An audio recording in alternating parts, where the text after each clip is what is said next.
To the Black Rifle Coffee Company. Black Rifle Coffee Company. I'm curious what we're... So, if you're not in the know, Black Rifle Coffee, these guys are a veteran-owned company out of somewhere out west. And I want to say like Colorado or Utah, somewhere in that general vicinity. But they make kick fucking ass coffee. But in addition to that, even better than that, they have one of their co-owners / spokeswomen / whoever, Heather Lynn, who I just happen to have. You're not going to see this if you're listening to the audio. Oh, yeah. And I follow her on Instagram. I'm aware. Yeah, you can follow Heather Lynn, LYNNOH. Are you hoping for a follow back? Is that what maybe. She is super fucking sexy. Holy shit. And the funny thing about this, too, is the fact that she's pretty young looking. Like, she looks like she's probably in her fucking 20s. But she's already had, like, work done. Like, you can tell she's had her lips done. Probably had her tits done. She looks like she's even had some shit done to her eyes, which normally all of that is like a huge turnoff for me. Right. But whatever she did it right. And she is super fucking sexy. So kudos to the Black Rifle Coffee Company. They're great fucking coffee. Again, veteran owned, bunch of cool people. And Heather Lynn, follow her on Instagram and you won't be disappointed. They do a bunch of really cool shorts with like veterans watching movies about like Navy SEALs. Like they'll have Navy SEALs on to talk about how fucking bullshit some things are or how accurate some things are. Yeah. Follow them on all their stuff. And buy some Black Rifle coffee because it's pretty fucking good. If you're a coffee person, then how about the crawl? How about that crawl? How about the crawl? Yeah. So if you're again listening to the audio version, you have no idea what we're talking about, but the YouTube audience was graced with the presence of our new intro opening crawl done by Helmet Fire.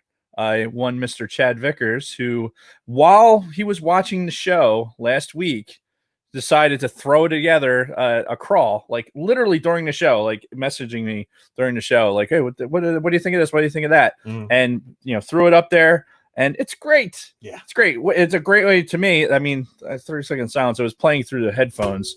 So, but yeah, really, really fucking cool. A fellow creator or not content creator. Thank you. If I have 4 cylinders, there's like half a cylinder running right now. Yeah. Well, we'll get to that when we get to our weeks. So, but in the meantime, yes. Thank you, Helmet Fire, for the intro. Absolutely love it. We're going to try to play that at the beginning of all of our YouTube videos. And in the meantime, hello, everyone, and welcome back to All Things Star Wars, the greatest Star Wars podcast in the galaxy. I'm Mr. Jason Roscom. With me here each and every single week, the Darth Vader to my Palpatine, checking his cell phone text messages, Dave Martin. Hello, Dave. Hello, Jason. I will... It was one Mr. Chad Vickers is watching, and... Oh, we're doing it live. We're doing it live. He said maybe Jason didn't add the video sound as part of the scene in OBS. It was actually playing in the headphones in the studio. Yeah, we're not using OBS. We're using StreamYard. So. Oh, that's right. Yeah. So we're fixing it in post. But the crawl was there and it was fucking great. Yeah. So, and there he is in the fucking YouTube chat too. So awesome. Here we are. This is us doing it live. Indeed. Like we do. So what are we talking about this week? I don't fucking know. What are we? Oh, Dark Empire. Yes, the Summer of Legends continues. Summer of Legends. Yeah. And I have to come up with something better than that. Yeah.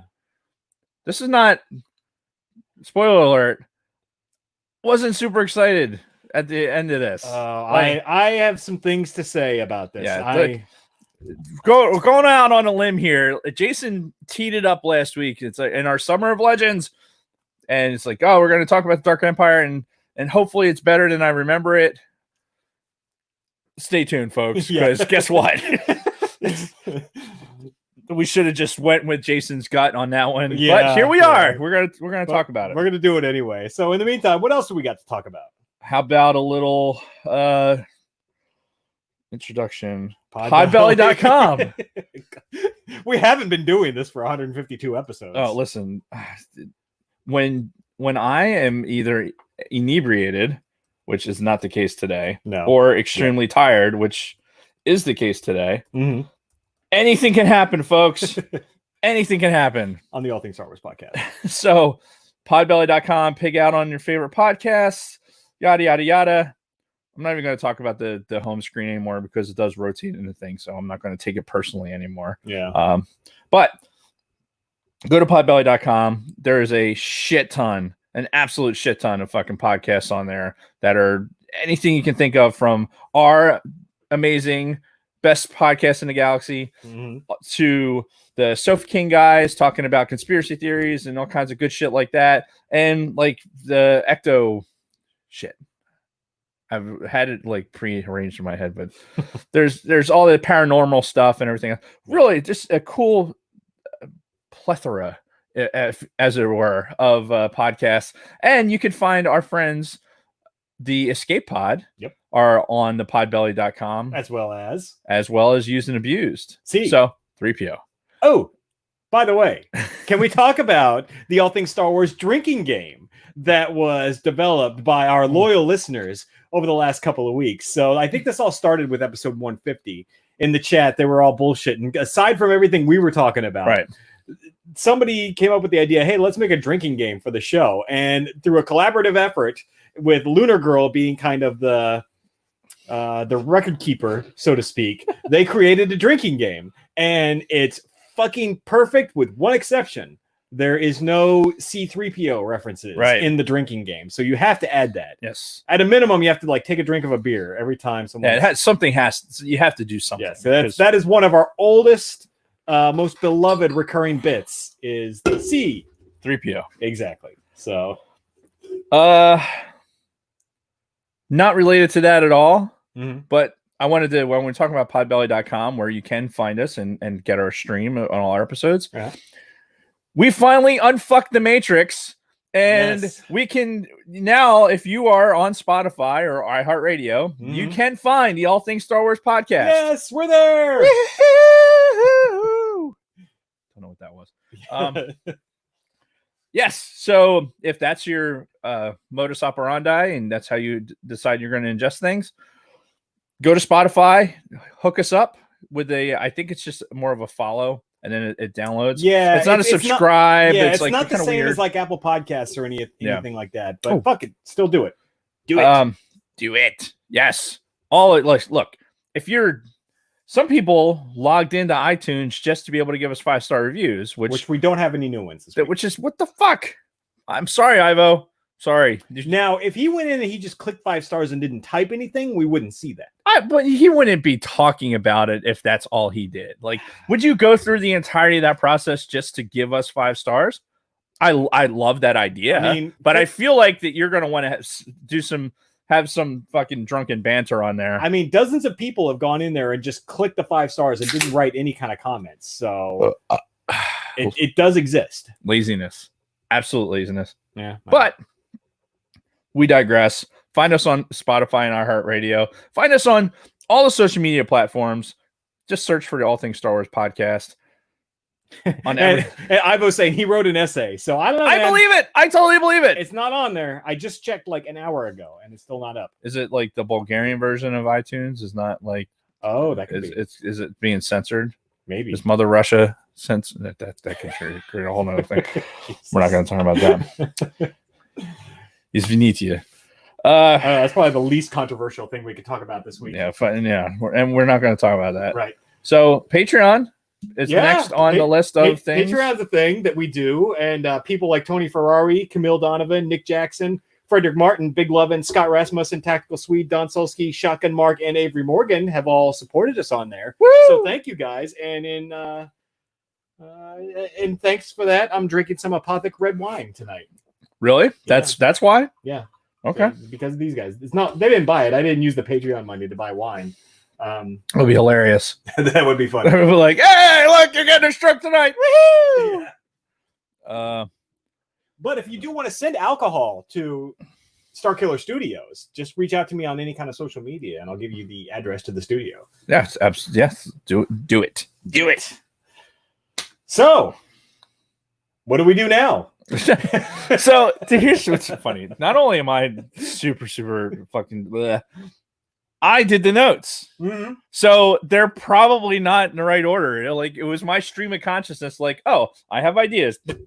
No, you actually did good, because now this is the time in the show where we talk about any Star Wars news that happened. Last week, there was no Star Wars news. Facts. Nothing. But I think it was either that night or the very next morning after we recorded episode 151, this news dropped about the High Republic being delayed. Mm-hmm. So that was the big thing. And let me just pull it up so I'm not talking out of my fucking ass. Yeah, the High Republic was supposed to start in August, I want to say. August, September timeframe, with a couple of books, couple of comics, all of this shit kind of interwoven, tying together. Has been delayed to January 5th now is when that's going to start. I love it. Which, yes, works out perfectly for us. Right. Because this means the Summer of Legends continues. Woo! So, honestly, I am not heartbroken by this news whatsoever, because it gives us more time to get through the fucking Legends material. Because and it's not even getting through it. It's Right. more of, well, we had to get through the Dark Empire thing, but it's more about not having to share bandwidth with canon, because the High Republic is canonical, and we certainly can't ignore it. Otherwise, what good would we be? Yeah, we wouldn't be very relevant. Right. But now, with them pushing it to January, now we can continue along our Summer of Legends. Yes, and it's going to flow perfectly, because probably October, like mid-October, we're going to get Mandalorian season 2. We're going to get almost that full season, and by the time that's starting to come to a close, we're going to get the High Republic dropped in our laps. So it's like fucking perfect. Yes. And to whet our appetites before fucking Mandalorian season 2 comes out, we got some other book release date changing news, and that is the first book in the Thrawn Ascendancy trilogy has changed again. So initially, it was already supposed to be out. It was supposed to be out May 5th. Right. So we were supposed to have this for a fucking month already. They pushed it back to October sometime because publishing. Yeah, it was like it was a conflict with publishing releases or some shit like that. Yeah, so it got pushed back. Now it's being pushed forward. So now the new release date is a month earlier, September 1st. So which also works out good. Which works out great, because we'll be kind of putting a bow on the Summer of Legends at that point. I don't know if we're going to have anything more we're going to want to talk about. And the beauty of this is, you know, the Ascendancy trilogy, it's a prequel to the Thrawn trilogy. Right. They're going back in time. So honestly, I mean, unless we just want to be like the first people at the gate with a review and all that, it's not, I don't feel like it's going to be imperative to get through immediately, like, so we don't miss any canon or anything, because I don't think there's going to be much revelation, at least in this first book. This isn't a deep dive into Thrawn Ascendancy as it were, but I think that Thrawn Ascendancy at the end of the day is going to be kind of an homage to those of us who have been following along. Like, if you've been reading along, then this is for you. Yeah. Like, this is a trilogy of books to get into something that you enjoyed reading. And I'm cool with that, but that also means that we're under reading timelines. Like, even after its initial release, it's going to take time to digest it. Sure. And time to, you know, if it's going from hardcover and you're not necessarily into hardcovers and paperbacks and audiobook. Or audiobook, which I think it's going to be released at the same time, right? Yeah. So, yeah, it's the maker has been good to us. Yeah, the timing of this stuff is all great. Yeah, so in my opinion. So of course, something's going to happen to fuck it all up. However, we're going to enjoy it for the summer, for the Summer of Legends. So the Summer of Legends, indeed. Not really much else news-wise. There's a theme for that. Summer of Legends. That's actually pretty good. I don't know if I could do that every single time, though. No? All right. No. It's good. Maybe I can just take that snippet of audio and just like play that every time. Oh, I love it. So, no other real Star Wars news. Plenty of clickbait. If you're somebody like Big Swede who loves to just go onto all the clickbait sites, there's plenty for you to digest out there. Listen, Big Swede is in the chat right now, probably because he's trying to hide from the workload that is being imparted on him in the household. Ooh. He had to put up a sheetrock in the ceiling, and now he's doing floors and he's doing all this shit. So my condolences. Yes, welcome to the live stream to Like, well, the guys they're talking about me, so I gotta I gotta watch. Right. So I can't work on this floor anymore. Hey, well, whatever we can do to take you away from the chaos, that's what we're here for. So, but no, even nothing from Big Swede that's Star Wars related, except for fucking Black Series, all the Black Series figures. This motherfucker pre-ordered. Holy shit! Like I'm not plugged into the right news feeds or whatever, because I don't see any when like new Black Series figures get like spoiled or whatever. Dude, it was like Bad Boys Toys or something like that was the one he sent me the link for, and I saw it on there's a specific like Hasbro Black Series.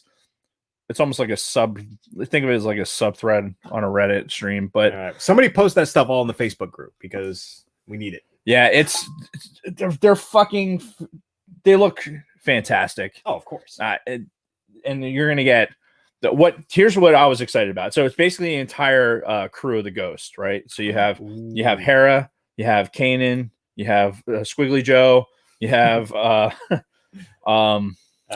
the burly guy.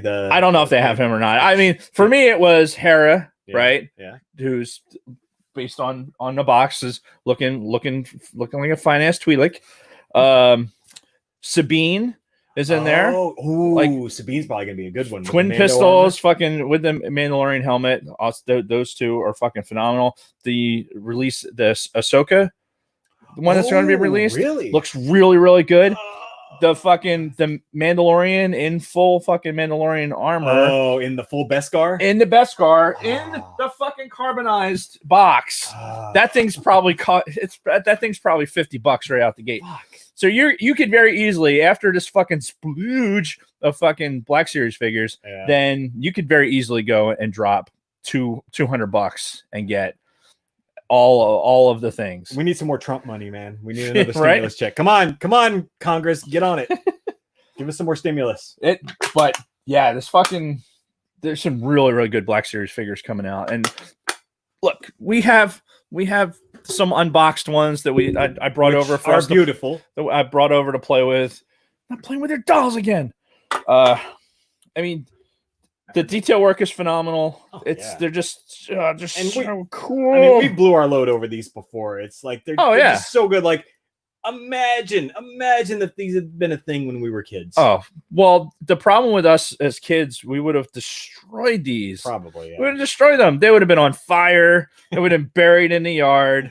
And the bad part is they're too big. They wouldn't have fit in like the Falcon. Like, that's not what she ever said. But it's, compared to the 3 3/4, it's, you know what it is, honestly. I think going through that, experiencing our childhood with the toys that we had, makes us appreciate these so much more. I would agree. And these are not, obviously, these are these are not meant for children. No. Big Swede chimes in. I was waiting for his drywall mud to dry.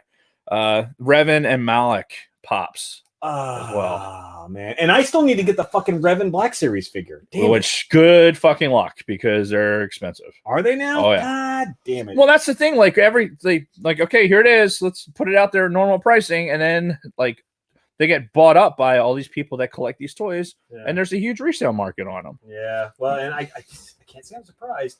Now, what they should be doing? Who makes these now? Hasbro?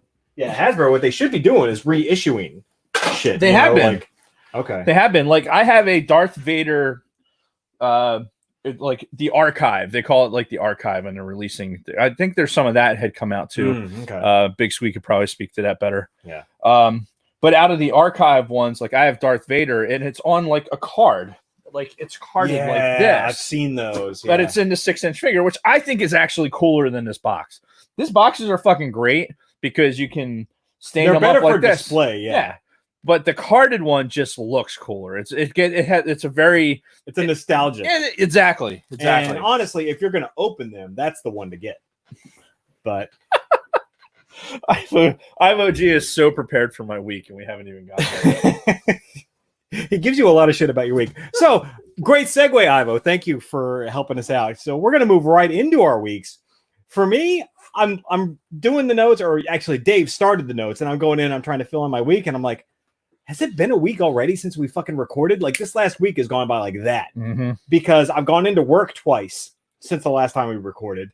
I'm still like trying to like get my new PC all set up and everything, and the fucking warm weather. The weather has been perfect since the last time we recorded. Yeah. Pretty much every goddamn day. I've been outside a lot, doing a lot of yard work. I don't know if you saw, I got some like color on my head, and they noticed in the chat that you've trimmed down, and everything. Yep. Well, because again, I had to go to work. But yeah, man, this last week has gone by fucking fast. The only things I really have to talk about are the fact that I'm still loving my new PC. Doom Eternal is fucking just awesome. Oh, it's so fun. It's just so fucking fast and high speed and brutal and just good shit. And I did spend a lot of time editing episode 150. If you follow the audio stream, you see I released part 1 of episode 150. Part 2 will come in the next week. It's just the way I had to do it. It goes to show you how epic episode 150 was. It takes this long to get it out and released. And the best part is yet to come too, with Dave being just completely fucking hammered for our segments with Mark and the Escape Pod guys. Oh, it's glorious. I have vague recollection of that. Yeah. And God, really, that's it. It was a fast week since the last time we recorded. That's all I got to say about that. Yeah, agreed. I don't have anything. We should move on. You're right. Yeah. Okay. So somebody mentioned in the chat the SpaceX launch. Like, did you watch any of that? I didn't even know it was happening until afterwards when I saw fucking social media just. Everybody's talking about the fucking SpaceX and the astronauts, and I watched some of the videos after the fact, but I forgot like it was live. So I saw the replay of it, and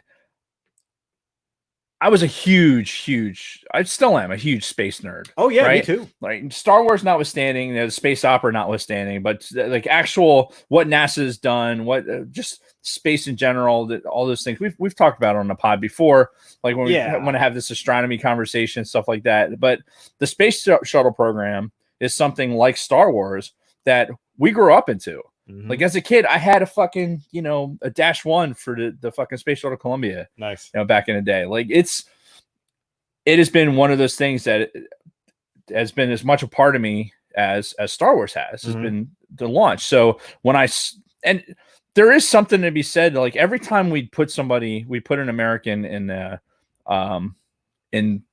a Russian rocket to go up to the space station, it really makes you wonder, like, when the fuck are we going to get back to this? Yeah. Like, are we going to continue to rely on other people to get our astronauts up there? Why?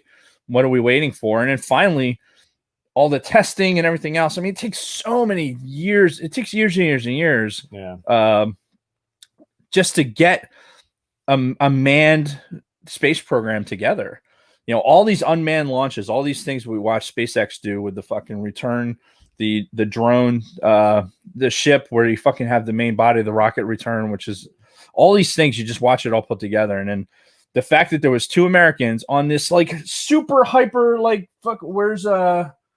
like they looked like fucking First Order stormtroopers in those fucking spacesuits. Like it wasn't like traditional, like NASA walking around in their blue with all the fucking connectors on it. Yeah, because it's a private company at this point. Yeah. They're like, we're streaming this down. The fact that the capsule is all fucking touchscreens. Yeah. And have all this space underneath the floor. And I can picture Buzz Aldrin just looking at this going like, these motherfuckers.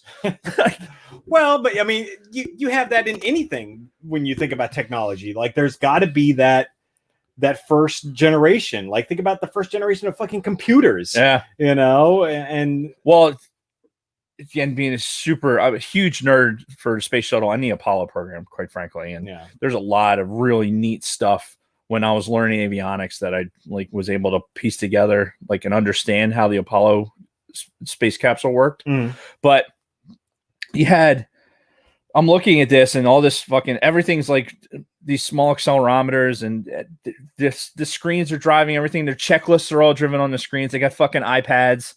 Yeah, they're using iPads to run fucking checklists and do shit like that. And it's just like, this is fucking finally, it's 2020. It's 2020, and we're finally getting to that point where we're not, because what we're launching, the Soyuz stuff is still basically what we were launching in the fucking 60s and 70s. Right. You know, talking about Space Lab and everything else. That's the same technologies pre-shuttle. And then the shuttle was a little bit more advanced, but it's still steam gauges, you know, pretty much up until fucking the late 90s. Now, nope, all that shit's gone. Fucking, oh my God. Could do an entire podcast just on that. And I'm glad that people were talking about it in the chat. I teared up.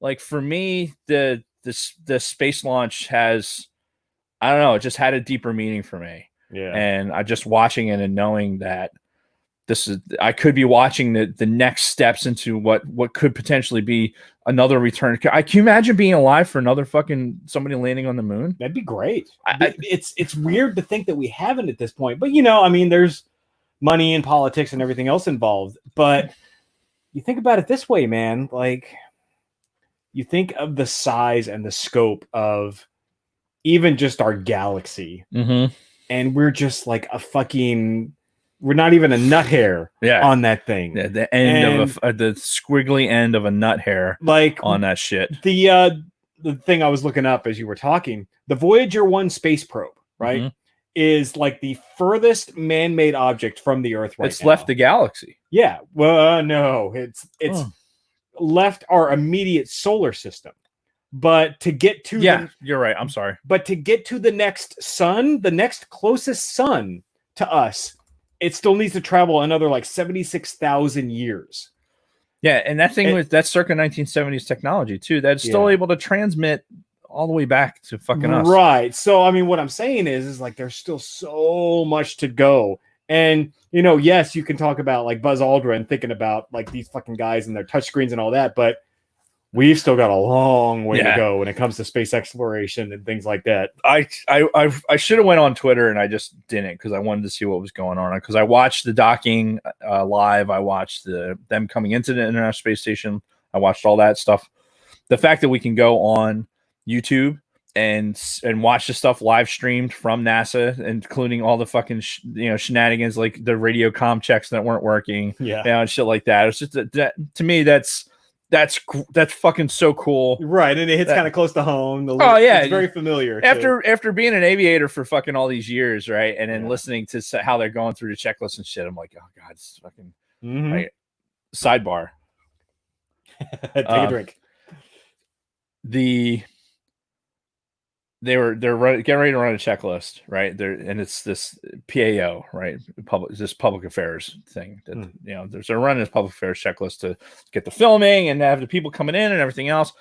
Which the fact that what made this even more spectacular was the fact that it's been 11 years since anybody used that side of the fucking International Space Station to even enter.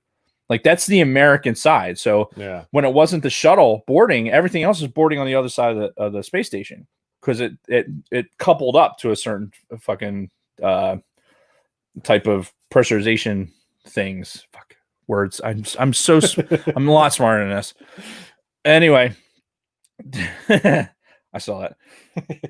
So they were going, and the dude's like, the fucking guy that's been in the International Space Station for a few months and runs these public affairs events. He goes back and to ground control and he says, hey, listen, I know this is how you want this set up for this thing.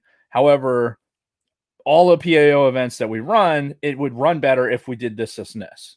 And him trying to explain, like, the guy that's fucking actually in the goddamn space station, explaining to people back there, is like, look, I hear what you're saying, but this would work better if we did this, and this. And then the NASA people come back like, oh, we don't understand. What we are the smartest people ever. What, you can't tell us that we can't run a checklist, right?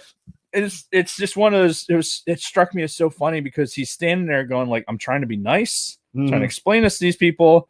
They're not getting it, so fuck it, whatever. We'll do whatever the fuck you want, which is ultimately what happened. But just that shit, the fact that we can go and we can see that whenever one on YouTube is fucking great. But back to the Buzz Aldrin thing, it was really when you go to the Air and Space Museum, and we are so fortunate to live on the East Coast of the United States where we can go to the Air and Space Museum and see the fucking Apollo 11 capsule, and you get to see the Mercury and the Gemini capsules, and you see these fucking dudes were crammed into these goddamn tin cans with there's like minimal leg room. There's circuit breakers and fucking panels and gauges everywhere. Like every fucking square inch of that thing has got some sort of mission related shit on there. Yeah. Meanwhile, these motherfuckers are in a goddamn couch, their feet dangling like right? And and they had because they docked through the nose cone, all that space underneath was like they went underneath where the panel was. And that's how they got out of the fucking spacecraft. Like they got shit stored everywhere. It's like, oh, bag 343 has 4 bottles of water in it. And it's just like, it makes it seem so fucking real and so palatable that it could be. Yeah. It's one thing to say it in a fucking campaign speech. It's one thing to watch it in some sort of movie, but to actually see it get done. And these are the first steps, right? And we have to have a day like that to know that, hey, it's not easy.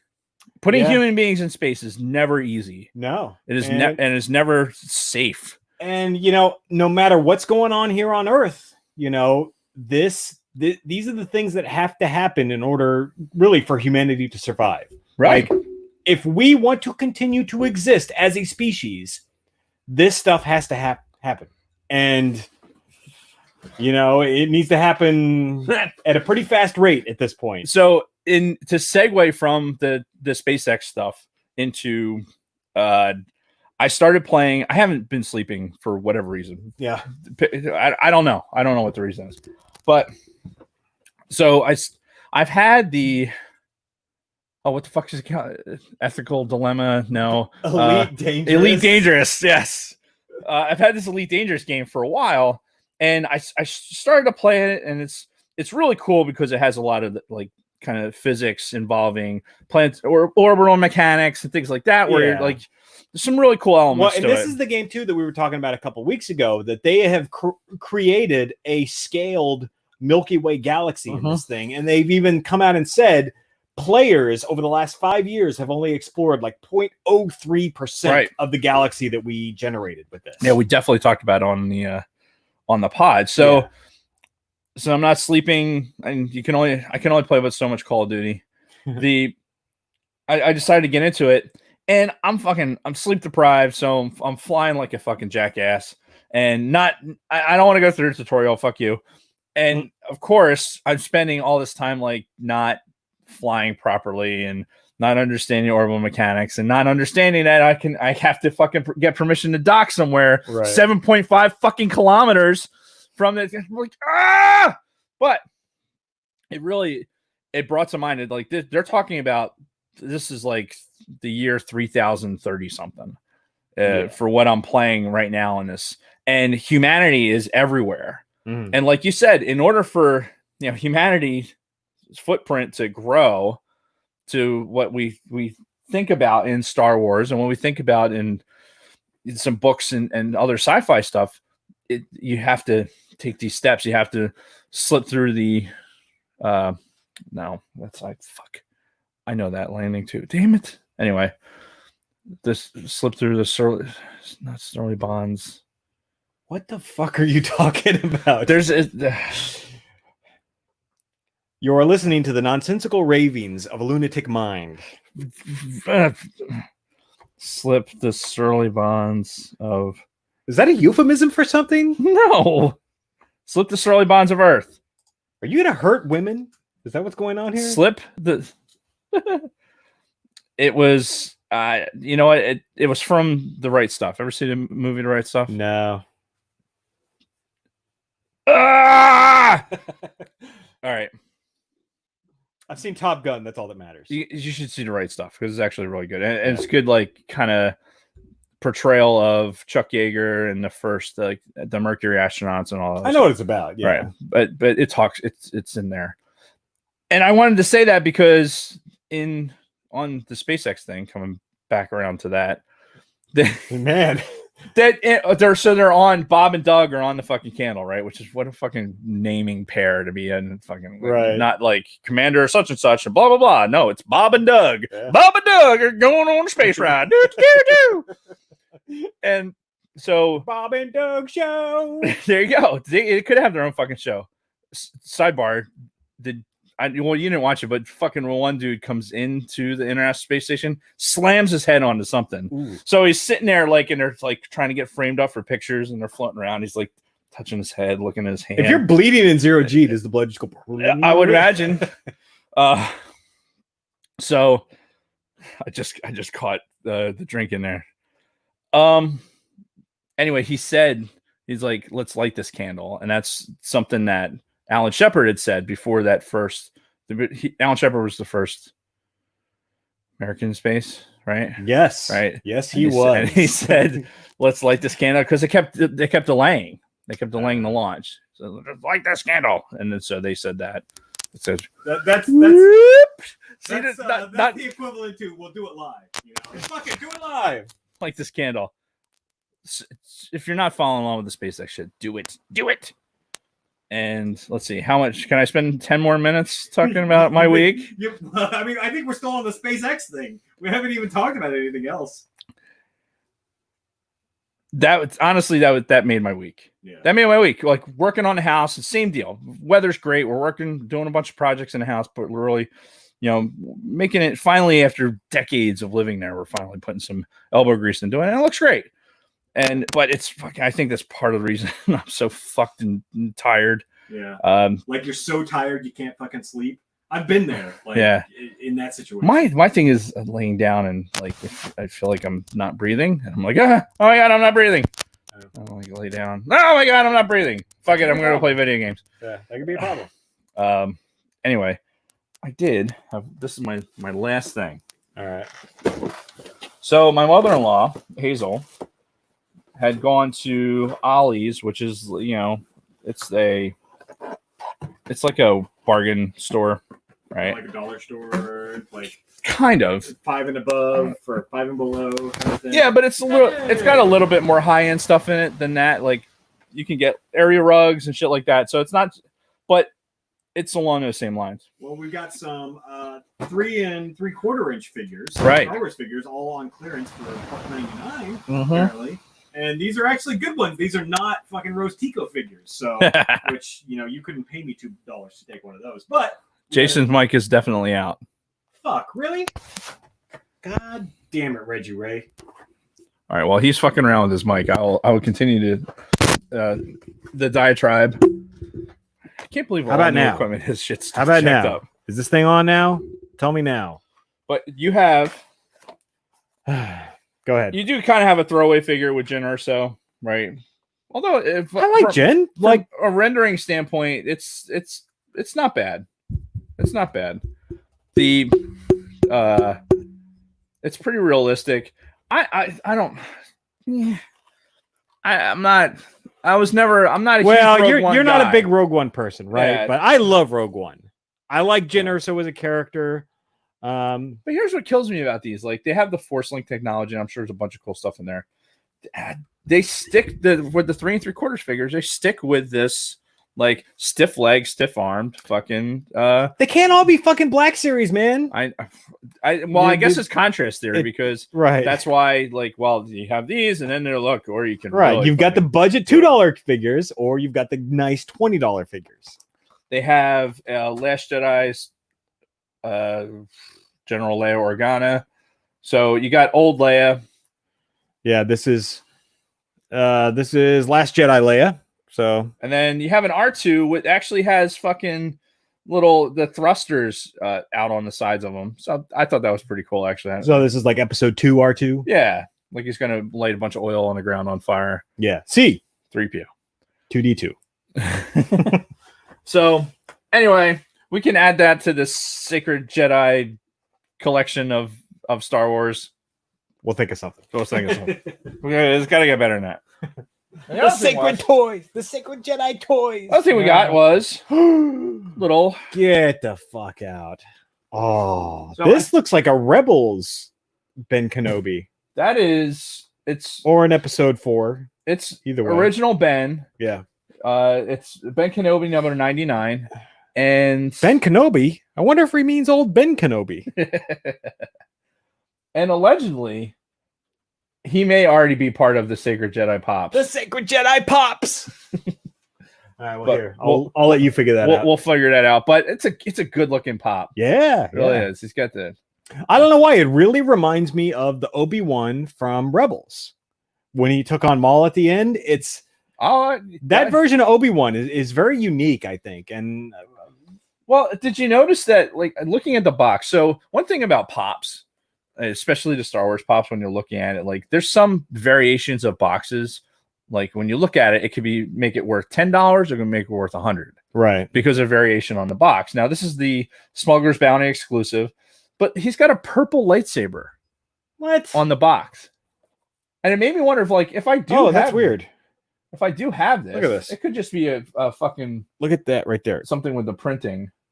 But yeah, it's like really strange. Like, as a pop collector, you look for these little things, and yeah, that's kind of purple. IVOG, we are still in Days Week, technically. Yes, we are. The displaying of the pops is part of Days Week. And can I come back to SpaceX? Can I go back? No, I'm not going to do that. You do whatever you are going to do, but I have something that I have to do. That is perfect timing, I think. Yeah, absolutely perfect timing. So, yeah, that's it. That's all I have. All right, just great. Enjoying the weather like you are. Yeah, it's good. It's a good time of year. Mm-hmm. It's not the most wonderful time of the year. What is the most wonderful time of the year? Oktoberfest time. Oh, that's right. We'll get into that in a month or two. So, in August, when I got to start fucking dealing with Oktoberfest of the year. So, all right, we're going to take a very quick break, and then we'll be right back and get to our main topic, Dark Empire, after this word from our sponsors. Truncated silence. Take it right out. Strictly for the YouTube. Do my weeks really last that long? Probably. Yeah, there he is. Ben Kenobi right there. Motherfucker. Oh well. Maybe we give a random listener maybe we give him a pop. See how that goes. So, how's everybody doing? Good. Some exciting stuff. Given to me. All right, Big Swede. We'll go even Steven. I will give you Ben 99 for the Baby Yoda that you picked up. That I still owe you money for. I'm waiting for the chat to say if that's going to be a deal. So, yeah. Who retracted a message? Wait a minute. Let me get in the chat here. You hear him before, but that was Sir Dave's mic. No, it's working. Blah, blah, blah, blah, blah. Tango. Oh, you're an ass. Space nerd. Yes. Thank you. I do not have to pee. I am probably severely dehydrated. Okay. Well, that being said, let me get this shit pulled up. Yeah, this absolute fucking tripe of a. Yeah, let me pull up the Wikipedia on this. Is Jason wearing lipstick? No, but he is drinking red wine. Oh, yeah. You can probably see in my teeth. Yeah. It's Jason wearing lipstick. That's pretty funny. What if he was? Yeah. Yeah. What are you trying to say? That would be funny if we could, we should figure out Easter eggs, and just have it, just see if people notice it. Right. Just a football in a toilet. Oh yeah. Kristen asked me earlier today. She's like, so am I going to get my toilet mug back or what? I'm like, well, it's kind of. She lives here. She can walk in here and take it. She could, but I mean, she knows we have a system and we have, recurring bits and things like that. I appreciate that, Kristen. But if you need it back, well, I don't need anything. So, all right, let me get the comic up because I want to talk about this opening crawl. and then just get a quick preview of some of the artwork. Yeah. All right. Yeah, Big Swede, you got to pack up your desk by You guys moving? the end of this week. Yeah, they're moving us out of our building finally. So have you still been in that tent building that you were in for the longest time? No, we never moved into the tent building.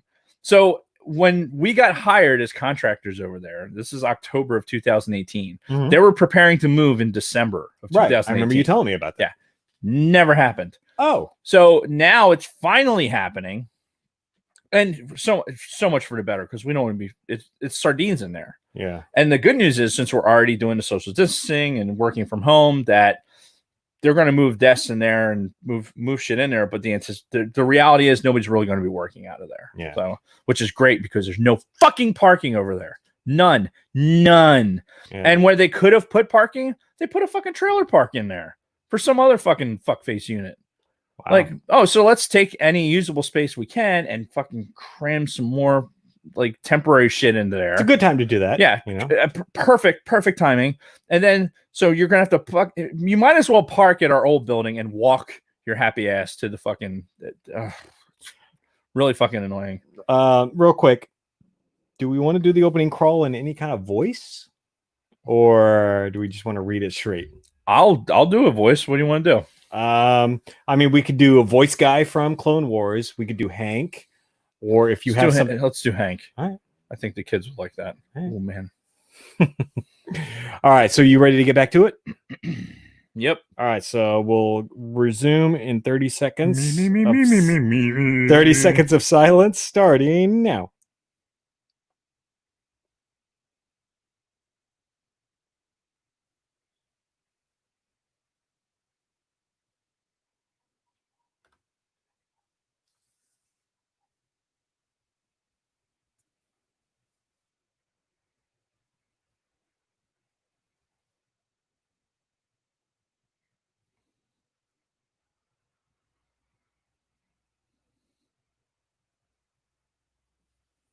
And we're back. So, Dark Empire. Before we get into some of the nitty-gritty, some of the details of this, we're going to go through the opening crawl first. And I think we have a special guest here in the studio to read the opening crawl for us. That's going to really set the stage for the rest of this episode. It doesn't look like a crawl though. It's just right here, and it's kind of weird angles. Is that okay? That's fine, Hank. Just go ahead and read what you got there. All right. Reading's not really my thing, but here we go. Book 1, The Destiny of a Jedi. Following the deaths of Darth Vader and the Emperor had ended destruction to the second Death Star, the Rebel Alliance proclaimed a new republic over 3/4 of the galaxy. Is this? Just keep reading.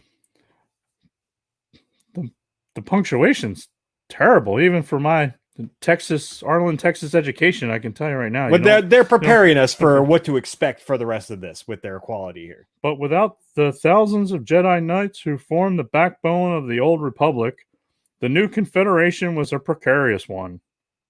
This is stupid.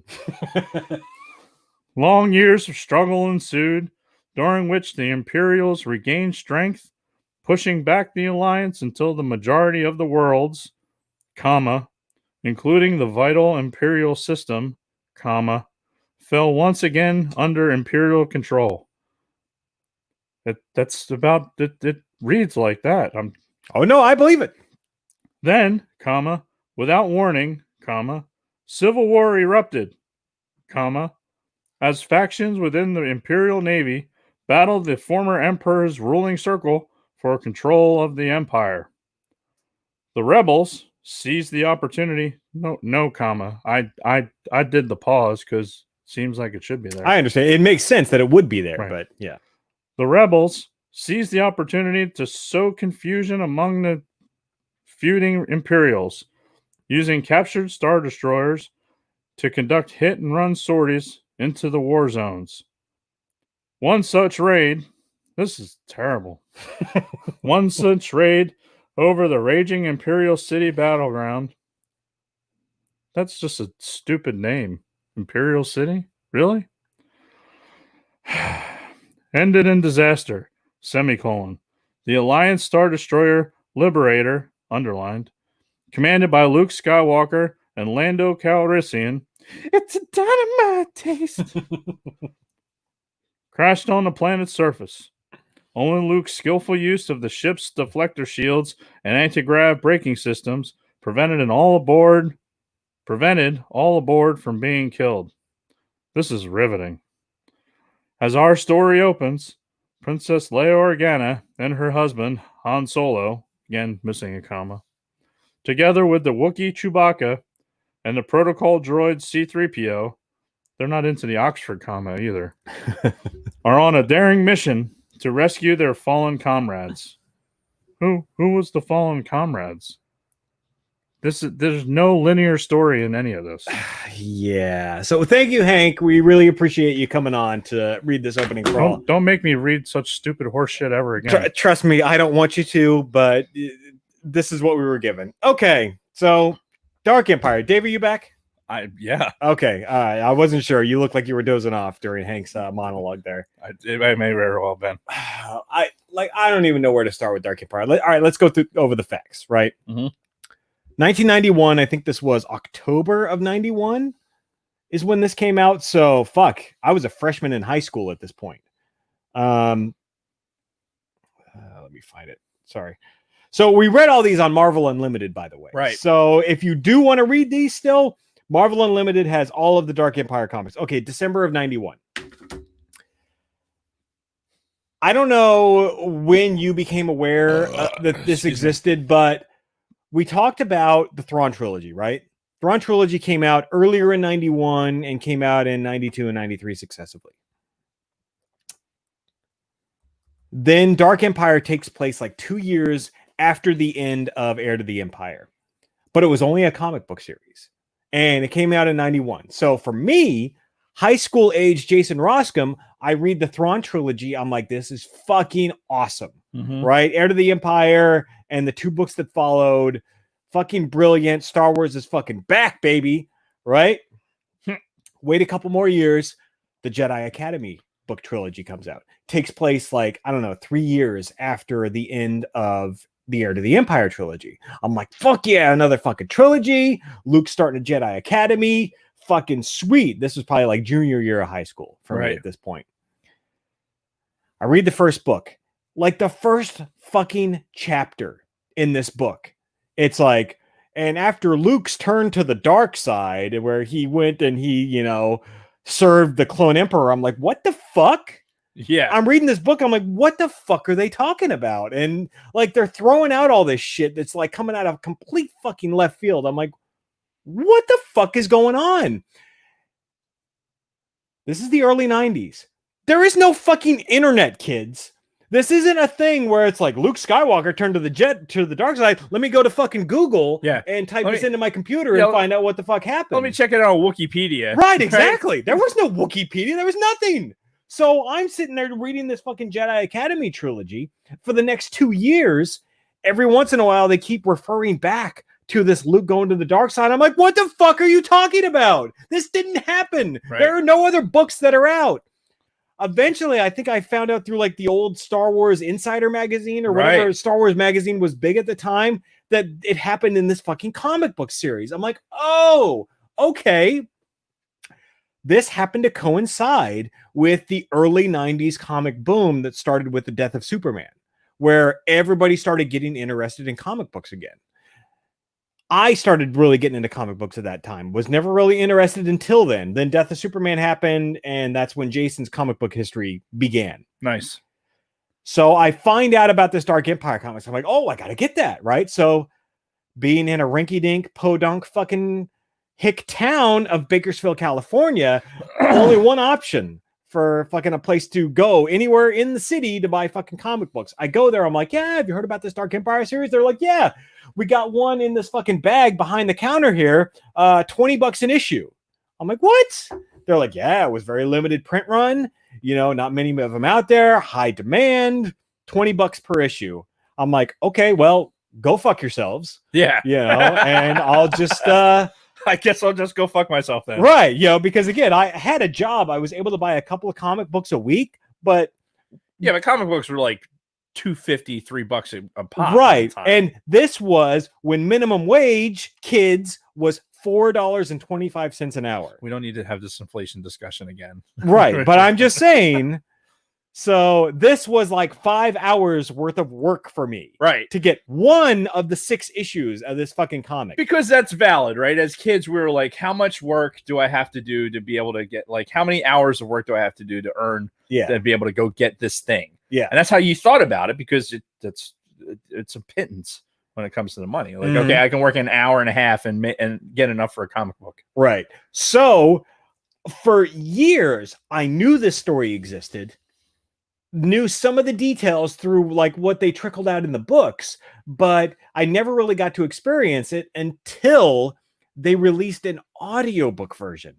Yes, back in like 1993 or 94 on cassette, on 2 cassette tapes. There was an audiobook version of this.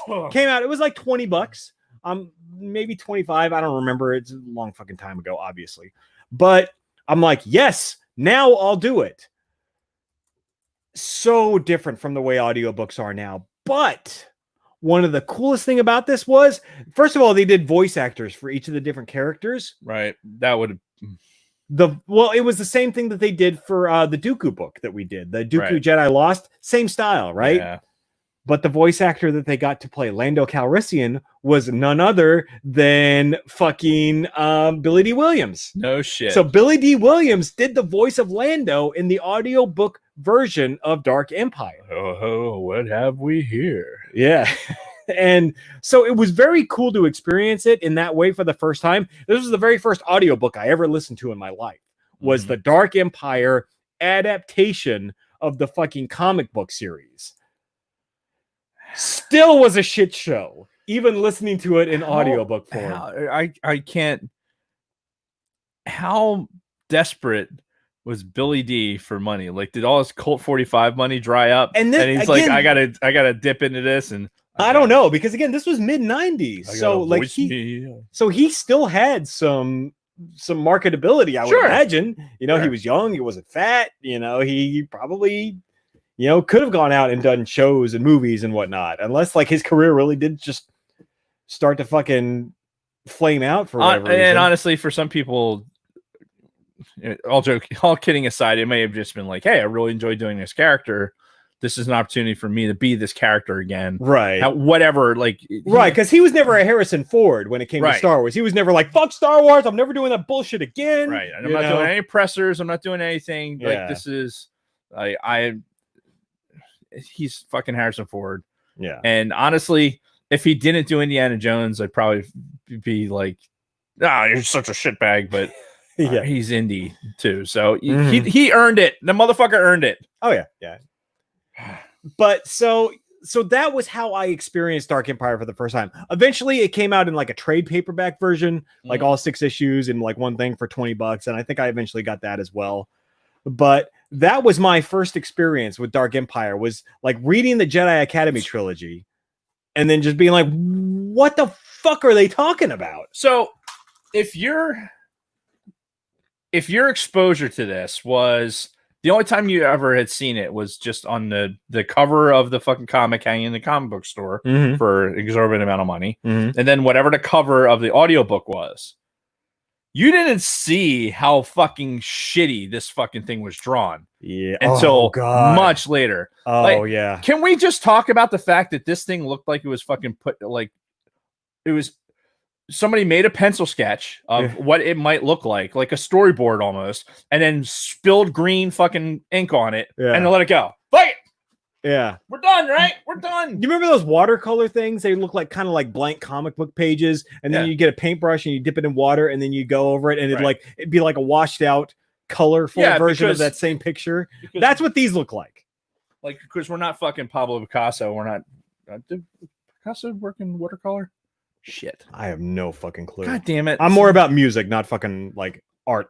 I don't know. That's ask me about fucking Mozart and Beethoven. Don't ask me about fucking Picasso and Michelangelo and all those people. Yeah, go see hang on, never mind. Anyway. You were saying? Anyway, yeah, no. Oh God, I don't even know where to start. I don't know if we want to start with the fucking content or yeah. Let's just get the artwork. I think I want to shit all over this fucking thing for the next I don't know, half hour. Oh yeah, because... okay. So let's start with the artwork.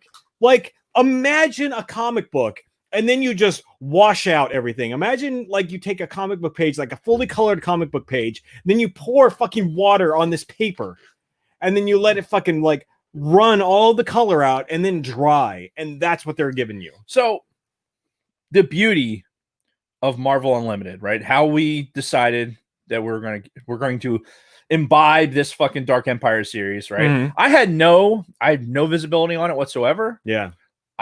You never read it before. Never read it before. Okay. And to fucking go in Marvel Unlimited, which between when did Dave was never a comic book guy, right? But I've had Dark Horse Star Wars comics, which were all rendered really beautifully. Oh yeah, don't get me wrong. Some of the Star Wars Dark Horse stuff is fucking gorgeous. But this particular comic, I was not expecting to open up a Star Wars comic and have it look like absolute fucking dog shit that was made in 1960. Yeah. Like, it just was terrible. And it legitimately took me away from any story they were trying to tell. Mm-hmm. And again, I'm not a comic book guy, right? I can't tell you, I can't tell you the difference between the book and the trade paperback and all this. Like, you throw out all this terminology, like, oh, I'm just gonna have to take his word for it because I don't fucking know. right? Because it just was never my bag, baby. I'm looking at this going, this is so awful.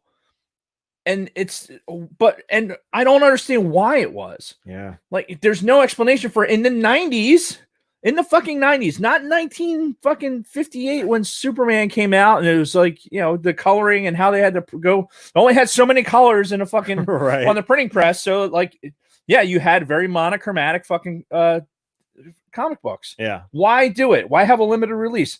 Probably because it fucking sucked giant donkey balls. Right. Like, the story sucked. The fucking the copy sucked. The fucking it just was all out just awful. Yeah. So yeah, we shouldn't print these anymore because they're costing us money. Yeah. And it like just visually looks terrible.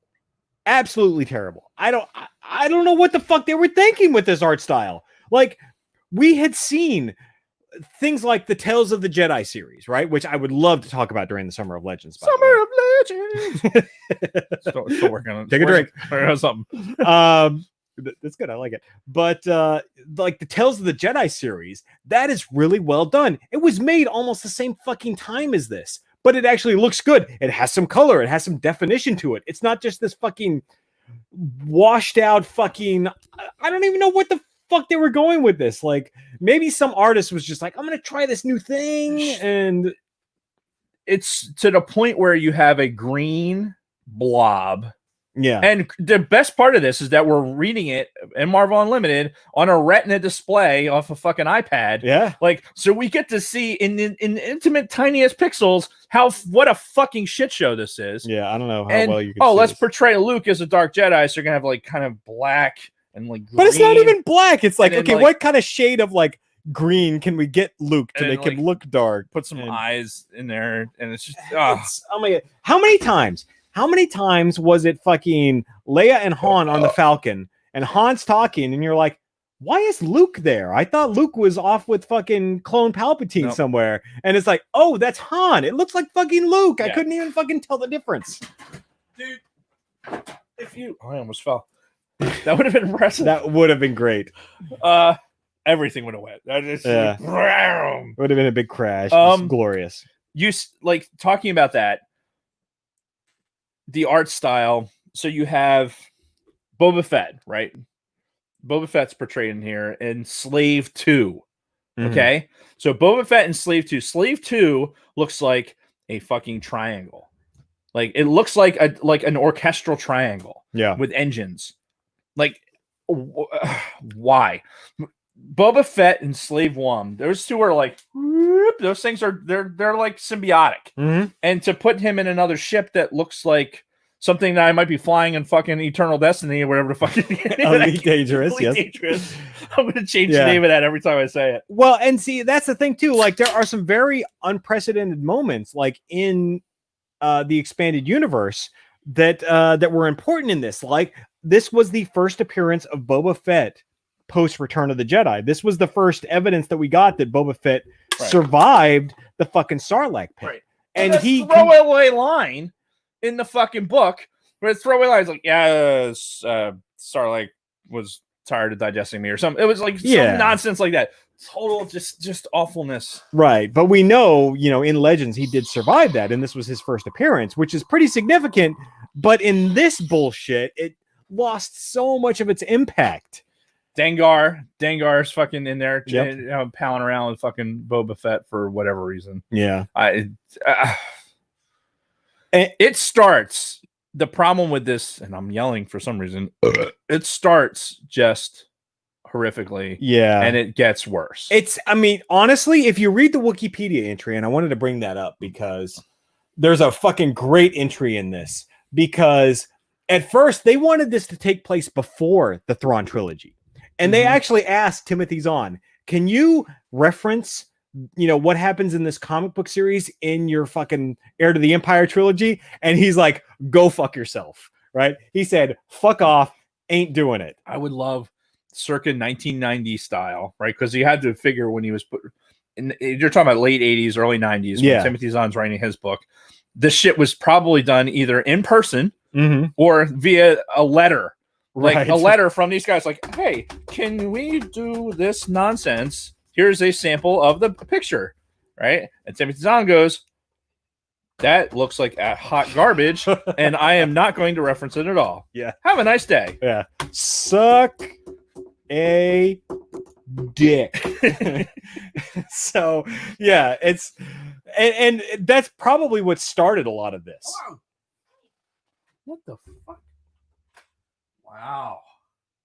Cups were dirty. Wow. This is some regal shit right here. What the fuck? Is that a pigeon? It's a... Wow. Where do you even find something like this? So, ladies and gentlemen, Kristen brought us out some ice because we needed a refill on ice. I don't know what I'm looking at right now. This is like this has been in your house and you didn't know it. I had no idea. This is like a swan vase. Look, like if you're not subscribed to us on YouTube, you're really missing out on this. Like, move it over. They can't see it. The other way. There you go. This is beautiful compared to the fucking comic book that we're shitting all over right now. What in the... I don't even know what I'm looking at. It's not a swan. It's got to be a pigeon. It's some sort of a long-billed bird with a crown on. Look at the level of detail and a splattering of like gold paint. What the fuck is this? I am... Well, thank you for the ice. Here, fondle it. Thank you. Yeah, I don't know what this... I don't know what this is. Wow.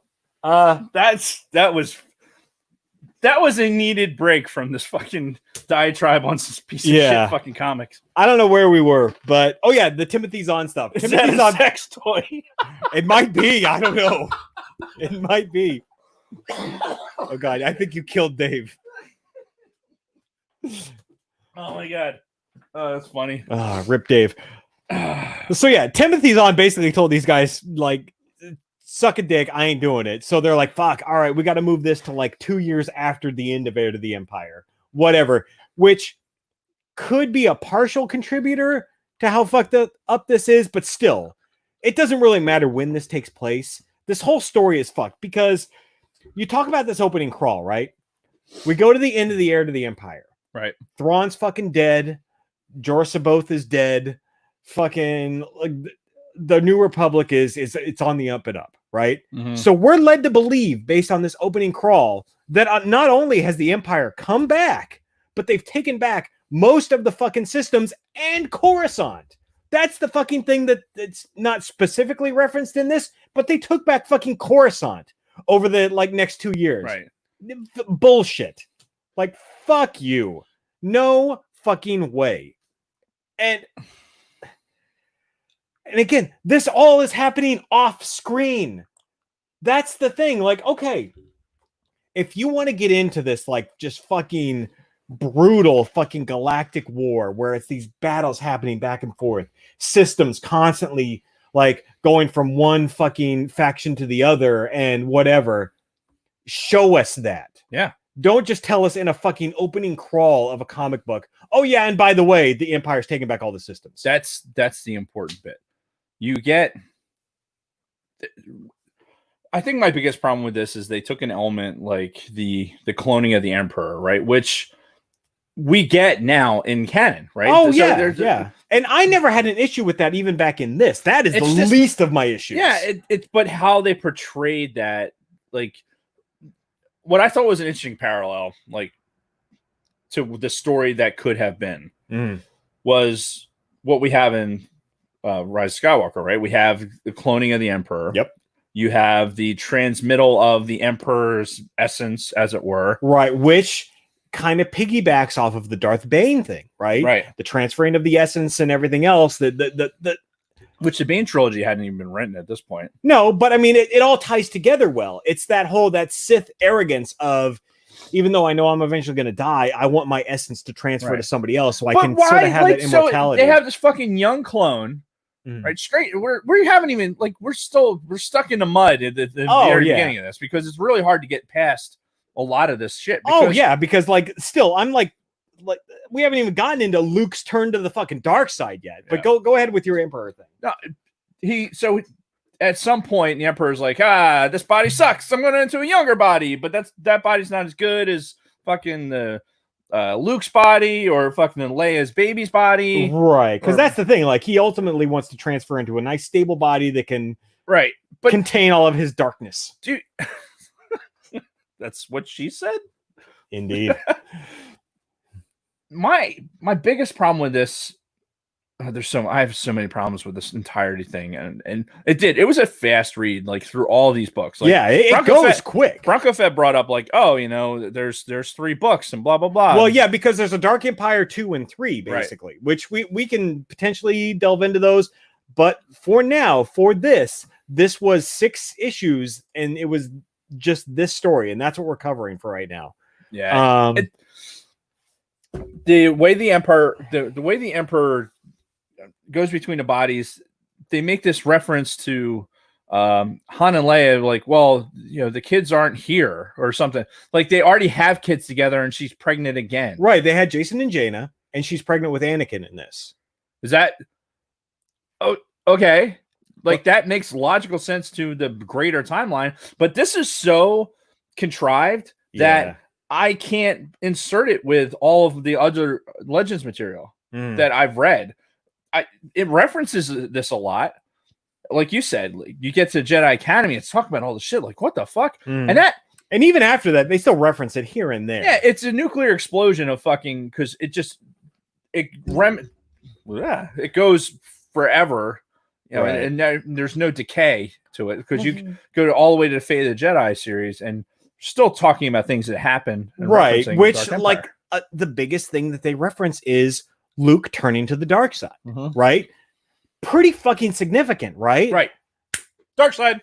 And yes, exactly. Yep. It's, Luke goes to this fucking planet. It's like, oh, this planet is filled with the dark side. Palpatine's there all of a sudden, and it's like, follow your father's path. And Luke's like, okay, I'm dark side now. Yep. It's like, what the fuck? What was that? And scene. Yeah. It's like, whoa, time out. Nope. Like, hold on. No inner turmoil. No, like, trying to fix the problems of my father. None of that. You cannot convince me, after everything he went through in Return of the Jedi with Vader and him and the Emperor in the throne room, all the shit that they went through, that all of a sudden Palpatine comes back and he's like, I am eternal. And Luke's like, fuck, okay, I'm with you now. He's eternal. The only way to beat this guy is to join him. That's what we're gonna do. Yeah. And I'm like, are you kidding me? And again, the fact that these story elements, if you did it if you drew a storyboard and said, here's some milestones that we're going to talk about in this particular series, in the series of books,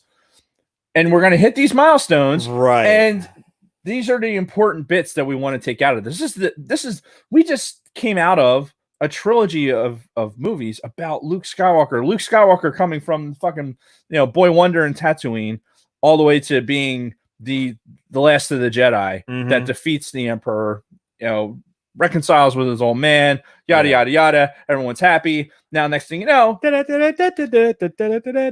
side. That's because that's what happens. Yeah, like, click, and it's if you explain it because they throw tidbits in there as you're reading it. It's like, he's doing this because he knows that the only way to beat him at this point is to fucking do these things. And there's like, it lets you a little bit in on a greater story. And that's the thing. We've got this weird narrator throughout the whole fucking comic book series too, kind of telling us what's going on. Like, it's not done through dialogue. It's done through this weird fucking narrator that's telling us, and then Palpatine seduced Luke to the dark side. And Luke's like, I'm dark side now. And it's like, what?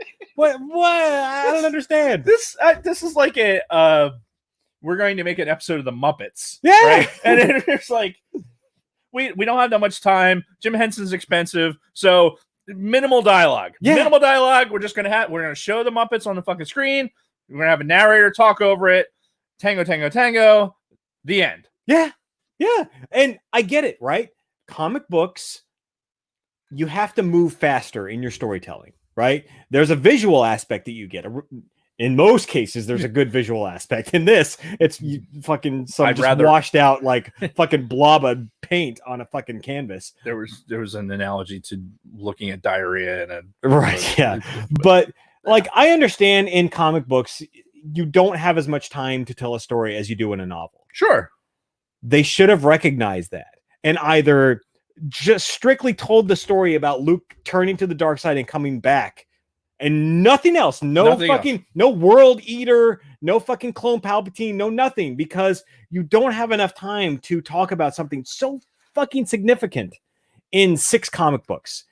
And it came off like a fucking fart in church. Oh, I agree.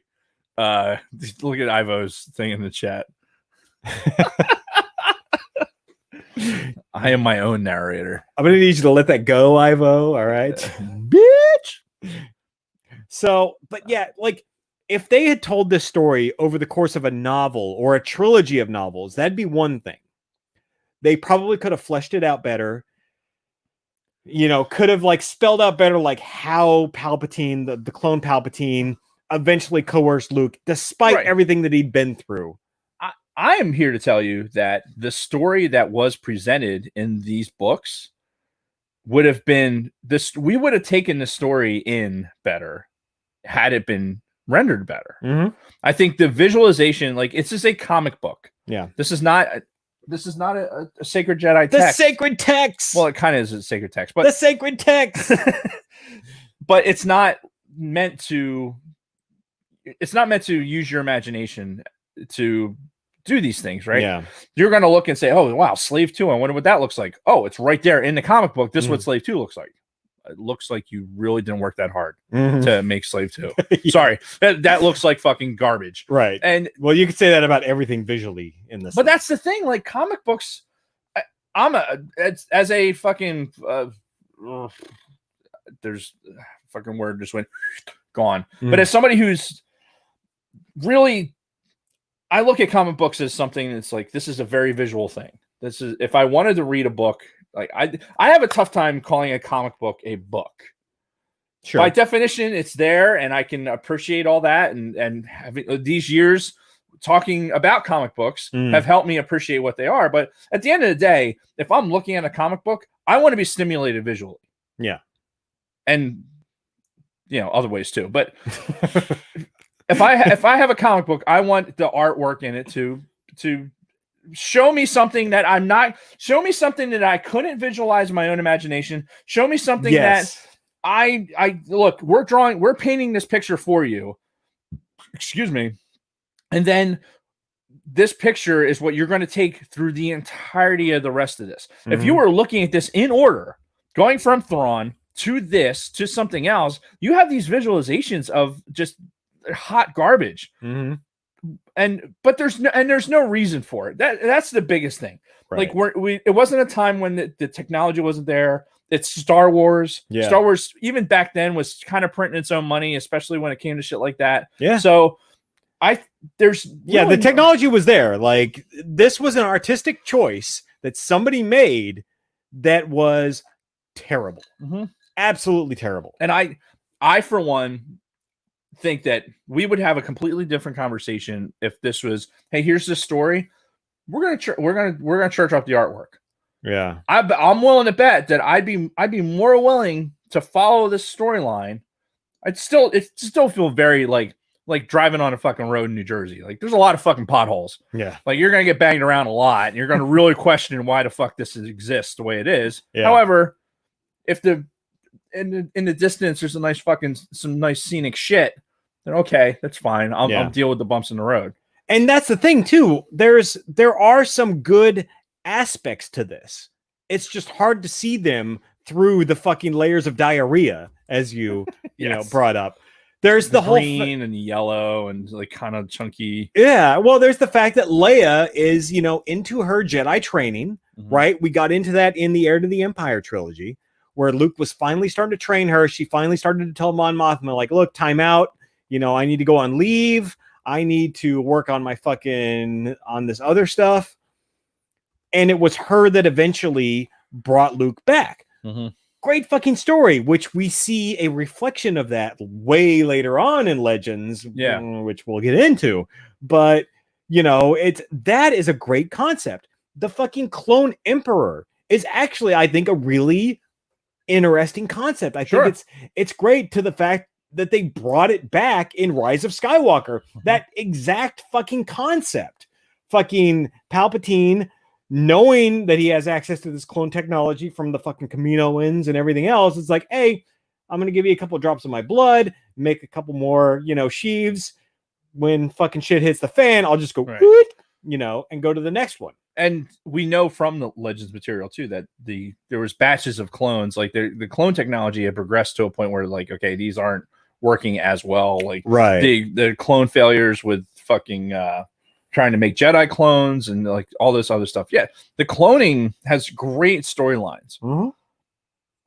Terrible presentation here.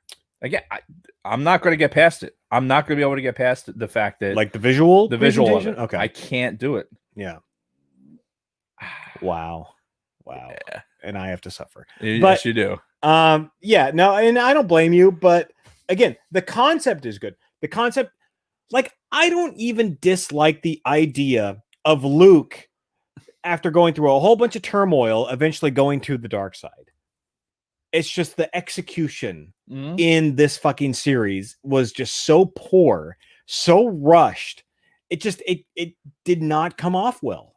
And we can't even, I honestly, to me, it's not worth the end of this story. I don't know. I just not. You're very distracted by the chat right now. I can tell. So there's a sentence in the chat right now that I'm trying to think of the proper voice to say this in. So I'm gonna. Are you talking about Ivo's chat? I'm talking about Ivo, right?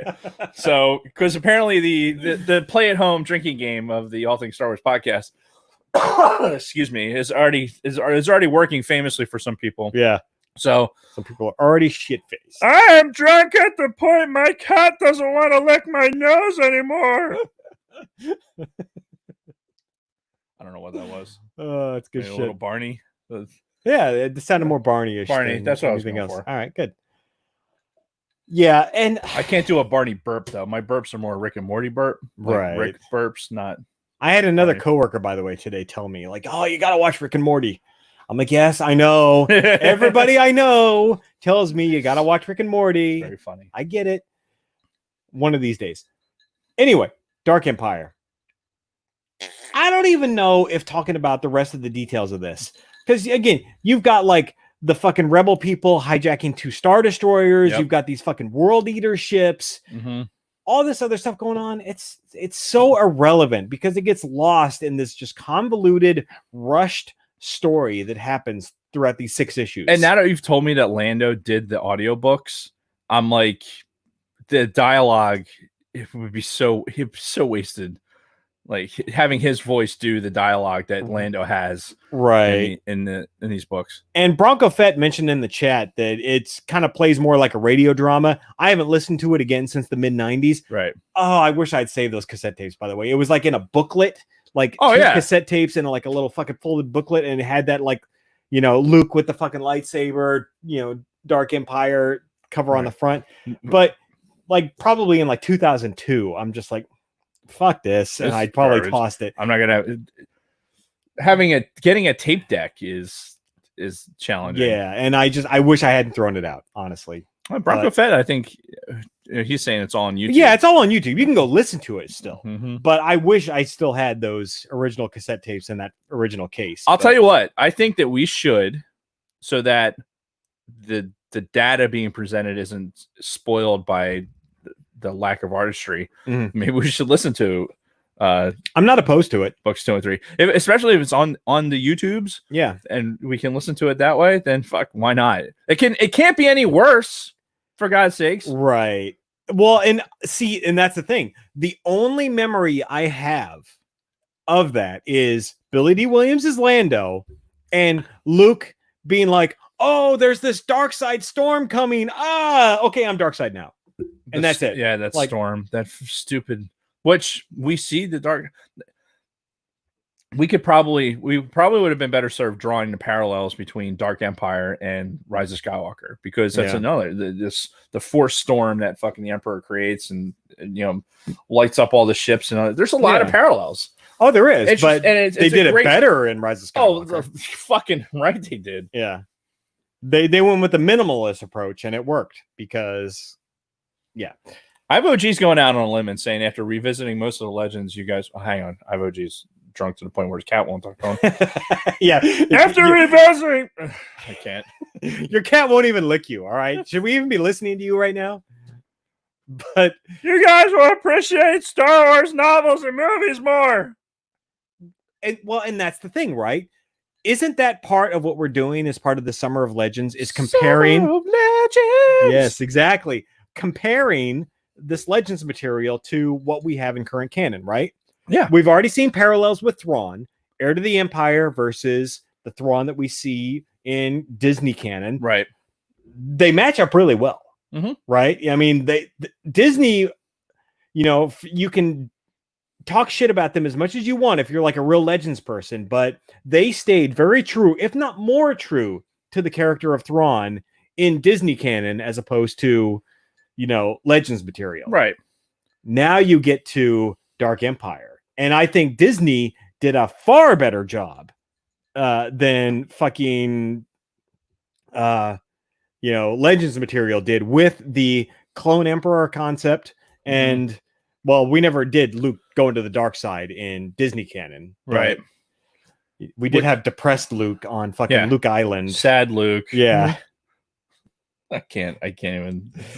But I mean, honestly, like this individual story, like was terrible. And I'm so glad in retrospect that I didn't read it before I read the Jedi Academy trilogy, because the Jedi Academy trilogy I thought was fucking phenomenal. Yeah. Just like I thought the Thrawn trilogy was phenomenal. And I think, as we get further along in the Legends material, and the things that we like about Legends is one of the big things is that it builds really well on top of each other. Yeah. For all of these books. And they're not all winners. I mean, let's face it, they're not all fucking great. Yeah. There's going to be some clunkers in there. Some of the storytelling just like sometimes it just gets passed over as an afterthought. Yeah. But those ideas that are so good that, like Ivo was saying, I think he's hitting the nail right on the head. We have this appreciation of Legends materials because of the parallels and how good the storytelling was and everything else. And we want to be able to make those connections between the things because it's two things that we really enjoyed. Mm-hmm.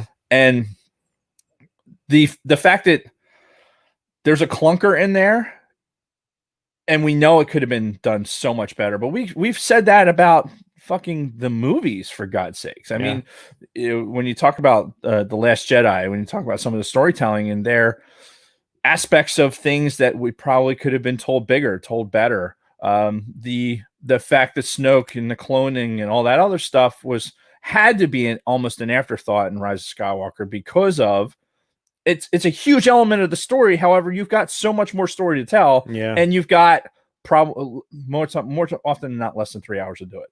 Did you just hear an echo? I did. Am I yelling that loud? That was weird. That was weird. Yeah. We having a stroke? Is that happening? It's a Anyway. Yeah, no, and it's again Dark Empire. I think when you talk about Legends material, this was one of the lowest points of Legends, in my opinion. Contrary theory, this is the low point. Everything we do from here is going to be better. Well, with one other dip, in my opinion. Like, I don't know if you ever read the hold on, let me find it. I'm gonna consort to the Sacred Jedi text, and I'll be right back. Consort? I don't know. What? Consult. Do you smell toast? No, not toast. I've had a lot of wine. I'm just overtired. Jason is reading. He picked up the book. Oh, they don't even reference it in the fucking timeline. That's how bad it is. Really? Wow. Okay, so we've got the Thrawn trilogy. Right. Got the Jedi Academy trilogy. Right. We've got the Corellian trilogy. Oh, there it is, right there. The Black Fleet Crisis trilogy. Terrible. That is bad. I don't know that it's as bad as this, but it's it's a novel, right? So it's 3 novels. So you don't have it puke stained right, but paper. It's the novel equivalent of Dark Empire. Fair enough. Everything else is fucking gold. Yeah. Like everything else in Legends that I experienced was fucking gold, but Dark Empire and that Black Fleet Crisis were fucking diarrhea stains. So can we talk about like one thing we're talking about with the Summer of Legends? And it's a little bit different each time. Yeah, I'll find some happy medium. One of the big things about this Legends material, regardless of where we're sitting right now with Dark Empire, where we can only look forward on the timeline, right? Mm-hmm. The timeline itself was such a huge part of the Legends material. Just if going into the book and like you just did, I'm going to grab that book, open up the front cover, and there's that timeline. Dude, right there. There's a timeline. Yeah, there's a fucking map of all the star systems and shit like that. Mm-hmm. Like going through the Legends books now. We're talking about this Dark Empire thing. We didn't care for it because who the fuck cares for hot garbage? But there's story elements in there that could have been done better, and there's definitely parts of it that are relevant as we go down the timeline. Sure. But that timeline, just the fact that you can go and open that up and see, like, here's where these milestones are, and you want to talk about a book and think about like, oh god, where the fuck was this reference? And you fucking open up the timelines, like, oh, here's this book series. That's where it was. Yeah. Going back to the Jedi Academy, when with the hive mind and all that other shit, right? That was Jedi Academy, right? Or is that the hive? You're talking the Dark Nest? Dark Nest trilogy. Yeah, that was a whole separate thing. That was the trilogy that came after New Jedi Order. Okay. That was the first books after the whole New Jedi Order Yuzhan Vong thing happened. Right. So after 22 novels of fucking just ass raping, they finally got to like a different storyline. I can't wait to get to the Vong stuff. Yeah, it was more like 21 and a half novels of ass raping, and then then cue the celebration music. But they were like Andy Dufresne in fucking Shawshank. It was. I can't do a Morgan Freeman. Otherwise, it'd be perfect to have a little Morgan Freeman overlay. It was like years of the sisters having their way with you until finally you escaped. I had some friend and it's fucking gone. It's gone. Sorry, bro. Ivan won. What do Ivan win? Anyway, yeah. Can we stop talking about this awful? No, it's awfulness. Honestly, some significant events happened in Dark Empire. Yeah, you cannot deny that. Facts. The presentation was fucking hot garbage. Yes, hot garbage. But like we said at one point earlier on, it's a very quick read. So if you have Marvel Unlimited or some other means to read it, it goes really fast. Yeah. The entire time you're sitting there like, what the fuck? But it does go fast. So I had to go back, I think between book 1 and book 3, I got to a point where I honestly thought I might have skipped book 2. You know, and I'm back and I'm like, oh no, I went through it. Yeah. It's just like, wow, okay. Yeah. Legitimately, like when it was like, okay, hey, I'm done reading it. And I'm like, okay, my turn. And I'm done. Yeah. This is why the overall thing with comic books is, for me, sometimes it's just too fast. Yeah. And when I read a novel, I mentioned this before about some of the stuff with the movies, like the novelization. I can build a mental image and play that movie in my mind.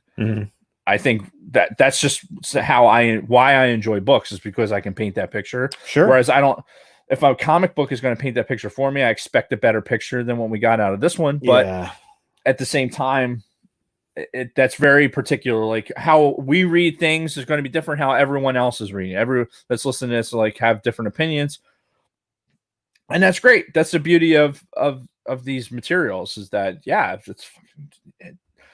you can. I would take the Pepsi challenge that there's not going to be very many people that are going to defend this art style in this comic. I can't imagine. Like, I can't imagine anybody looking at this and being like, "No, that's good." You know, it's very, it's an Art Deco style, art style with the fucking the contrast and in my head popped the most awful thing to say, and I'm not going to say it. That's how bad it was. I'm not going to say it. Yeah. I'll just leave it at that.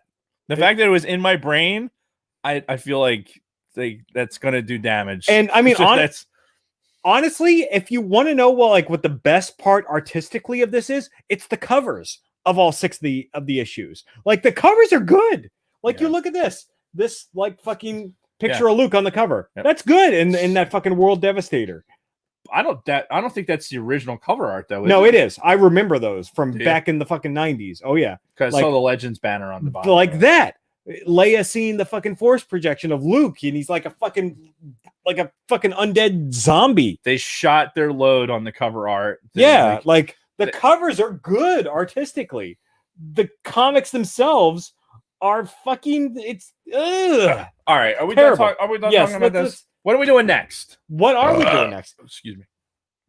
So in the timeline, right, the next thing that happens is the Jedi Academy trilogy. Okay.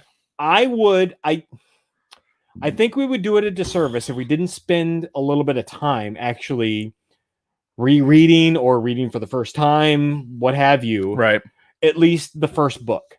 Okay. Because there is so much significant stuff that happens, and there is significant stuff that ties into the Tales of the Jedi comic book series. To me, I would like to do the first 6 Tales of the Jedi comic books. Okay. Because it will be a perfect contrast to what we're seeing in this. Right. As far as comic book art style, how to do a Star Wars comic book right. I guarantee you've never read these books before. Nope. Like the story of Ulick Keldrama, fucking Nomi Sunrider. You probably have no idea who any of these fucking people are, do you? It's not the Sunrider one's ringing a bell, but that's right. Probably because there was a mention of it later in books. Yeah. So these are characters that are in the Old Republic era. Like, this is like pre-Revan era in the Old Republic. Right. But this starts a storyline that continues through that Old Republic timeline, the Revan, the Darth Malak, into like what eventually leads to Bane. The Tales of the Jedi series is what started all of that. They're comic books again, but again, I think it's the perfect contrast to this bullshit that we're seeing in Dark Empire. Sure. All right, well, let's do that then. We've got the Marvel Unlimited subscription. Right. I think we should do that. While we're doing that, we need to spend some time to actually read the first Jedi Academy book and do that in like 2 weeks. In the Summer of Legends. Summer of Legends. I can't. I think 80s glam rock. That's good. I like that. I was having a big discussion about that. By the way, sidebar. So I love the videos that you can find on YouTube. I was about to say I love YouTube, but fuck YouTube as a company. Like as a company, YouTube can like fucking give me rim jobs all night long. But like I like a lot of the videos that you find on YouTube. And one of them that I found like 2 or 3 days ago was talking about the downfall of 80s hair metal when grunge came out in the early 90s. And I was watching this video and it's like all this shit I remember, right? When it was like fucking Poison and Motley Crue singing about parties and girls and all this. Yeah.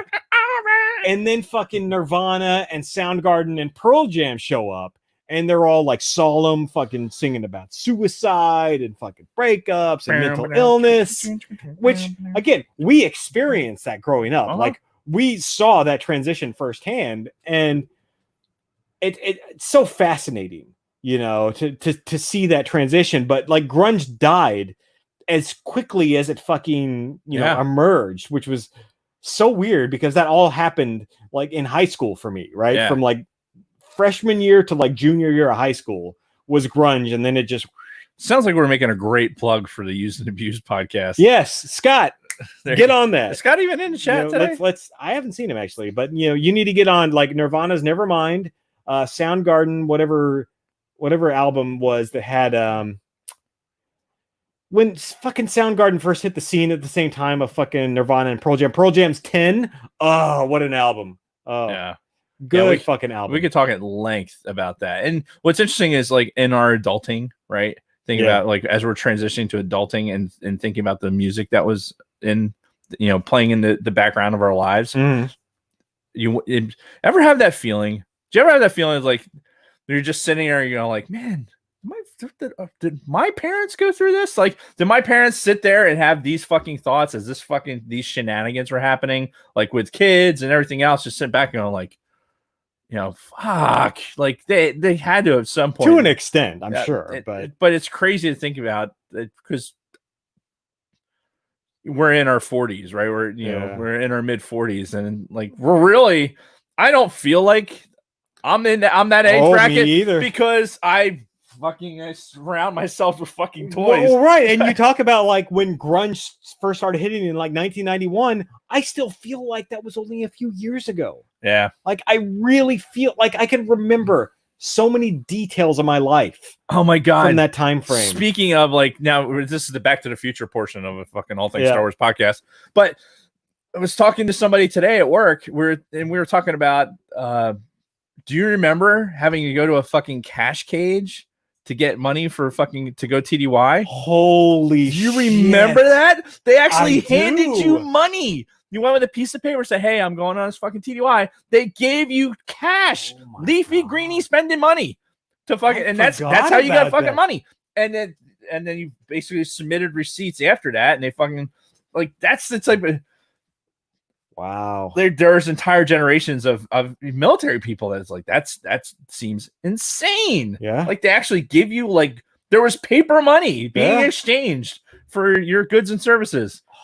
Isn't that crazy? Fuck. It's crazy. I totally forgot about that. Dude, this whole like aging thing is just an interesting. Yeah. It's very interesting. Yeah. And I don't know. I think it's different for us, man. Like, I really do feel like our generation, and I've said this before, man, the people that were born when we were born, okay, we might not be the greatest generation, but we've sorry, we went into this last week. We have seen like such a unique transition in our lifetimes from fucking rotary phones to these fucking computers that are also phones, that are also fucking GPS systems, that are also fucking whatever else you want, that are also like our fucking porno mags, that are everything else in the fucking palm of our hands. Yeah. Like all this shit that we used to have. This will take a better picture than a Canon that was made like with intricate fucking Japanese engineering to make the best possible camera, 35mm camera you would ever have. Yeah. This is going to take a better picture than that. Yeah. And it's insane. Yeah, like this little device that we have in the palm of our hands replaces all of that shit that we grew up with. Did you ever have like a Walkman that was a cassette player? Yeah, I talked about Like this. you fucking clipped onto your fucking belt No, and you had the I fucking... had the one that had the fucking strap. Yeah. I had a Walkman.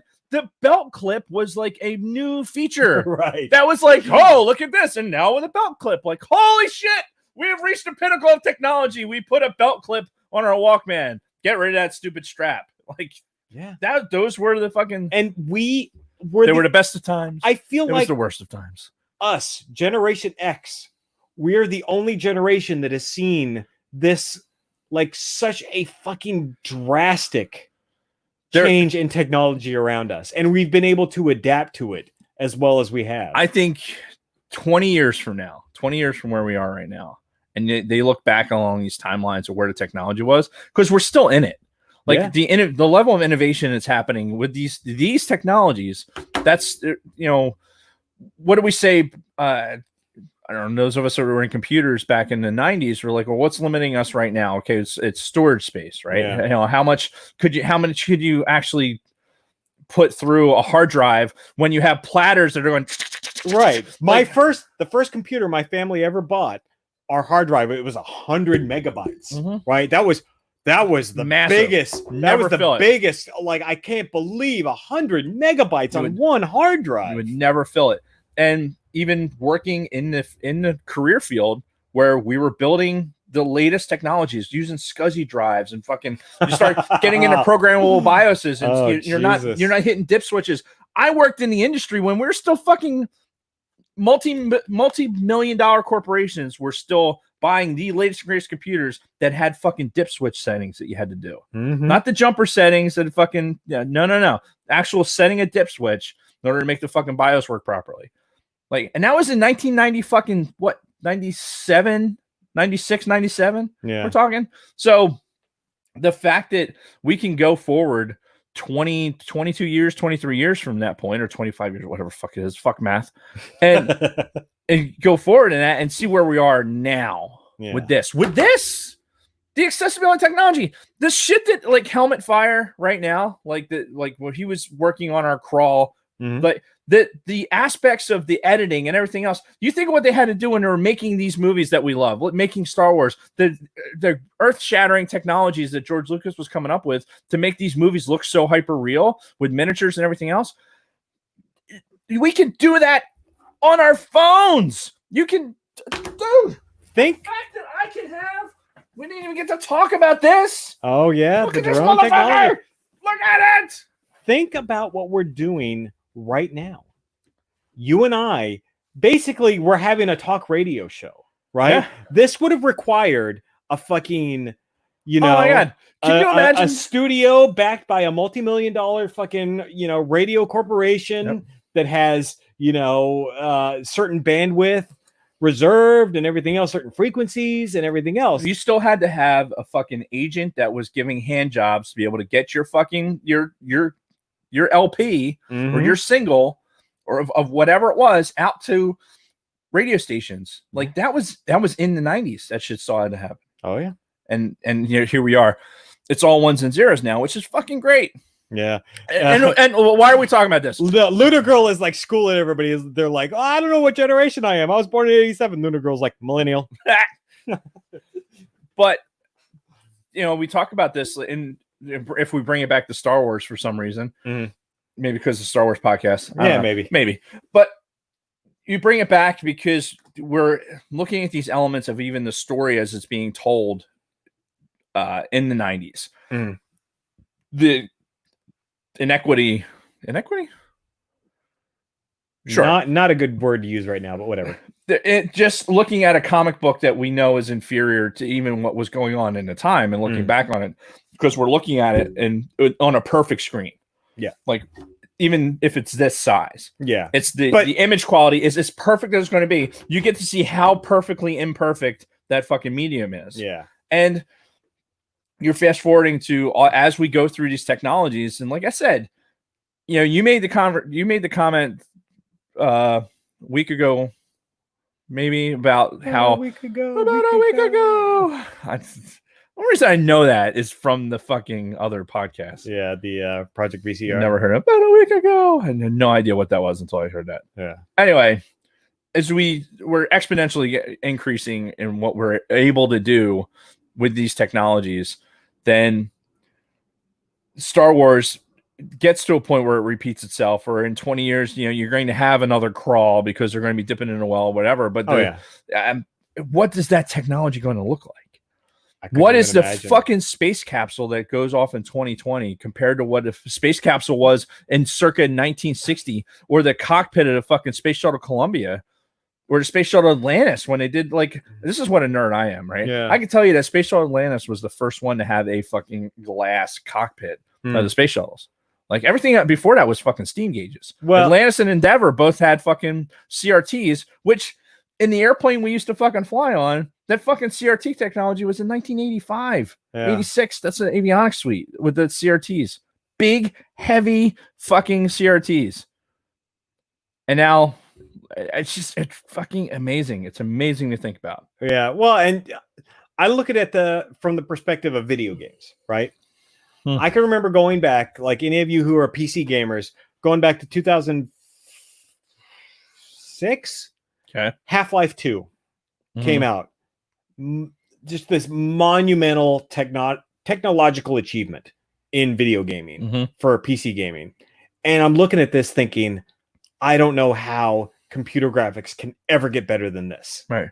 Because at the time it was like computer graphics, not like photorealistic computer imaging. Right. It was a workable computer graphic that could mimic real life, like simulators and shit like that. And even though that game still looks really good today, it does look dated compared to the current games that we have now. And like it's like your Doom Eternal game where you're fucking got a raging hard on as you're running around fucking which planet. Again, I'm looking at Doom Eternal and I'm thinking, I don't know how computer graphics can get any better than this right now. Yeah. 20 years from now, Doom Eternal will probably look like fucking Super Mario Brothers or Minecraft. This is Bronco Fett brings up, he's a kid in the 80s, a teen in the 90s. It was the perfect time. It was the transition period for us to really be able to tell our kids, like, it seems I have a 24-year-old and a 21-year-old almost. And it's like, I had a phone in my house that you fucking not only did have a long ass cord, because otherwise you had to stand in the kitchen to fucking talk. I had a rotary dial, a rotary. And it's like, and let's face it, we're not that old. Like, comparatively, we're not 80 years old sitting in a fucking, unless we are and we're having some sort of fever dream, but we're not these fucking old men talking about, like, oh, and I picked up the phone and told the operator, like, I want to talk to Louie Lou and blah, blah, blah. No, this was the phone technology. This is an analog line going through what Thomas Edison fucking designed.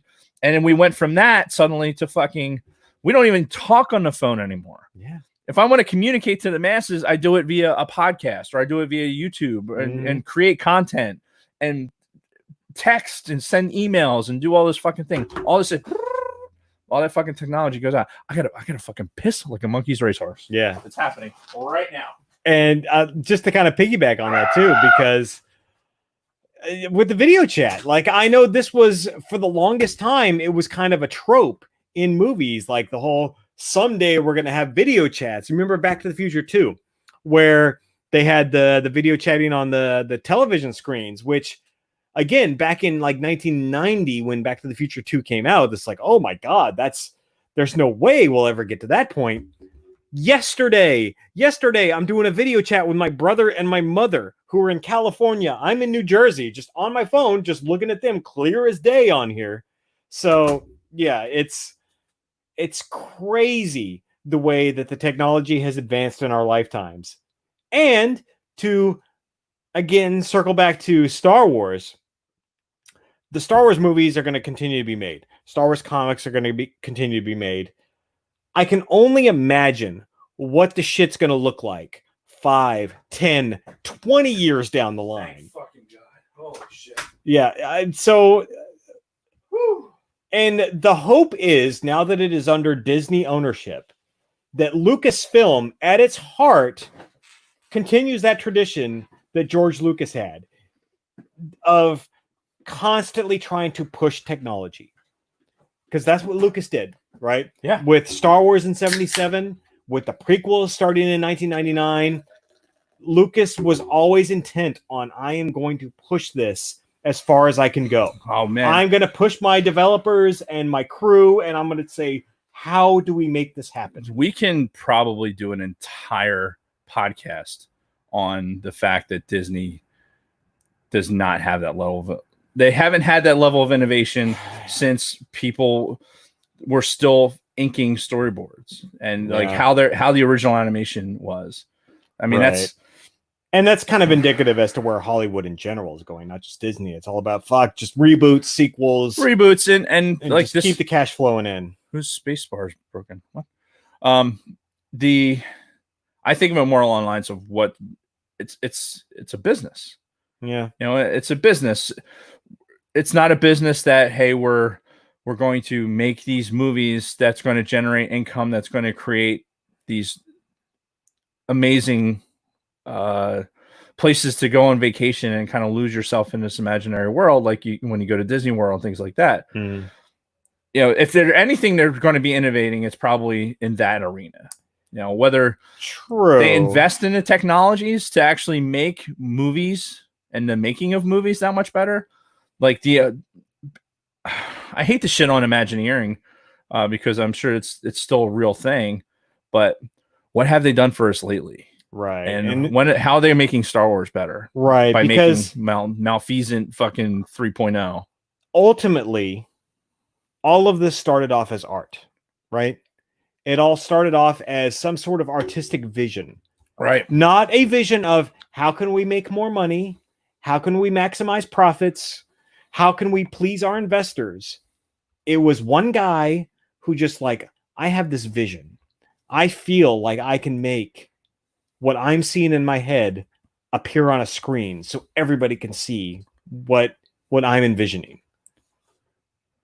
And that translates into this piece of art, which are these movies, which then becomes business, profit, money flow, all of that. But you can't lose that initial artistic vision. This is what I want, and I'm throwing it up here on top of our fucking YouTube footage, but I love Fantasia.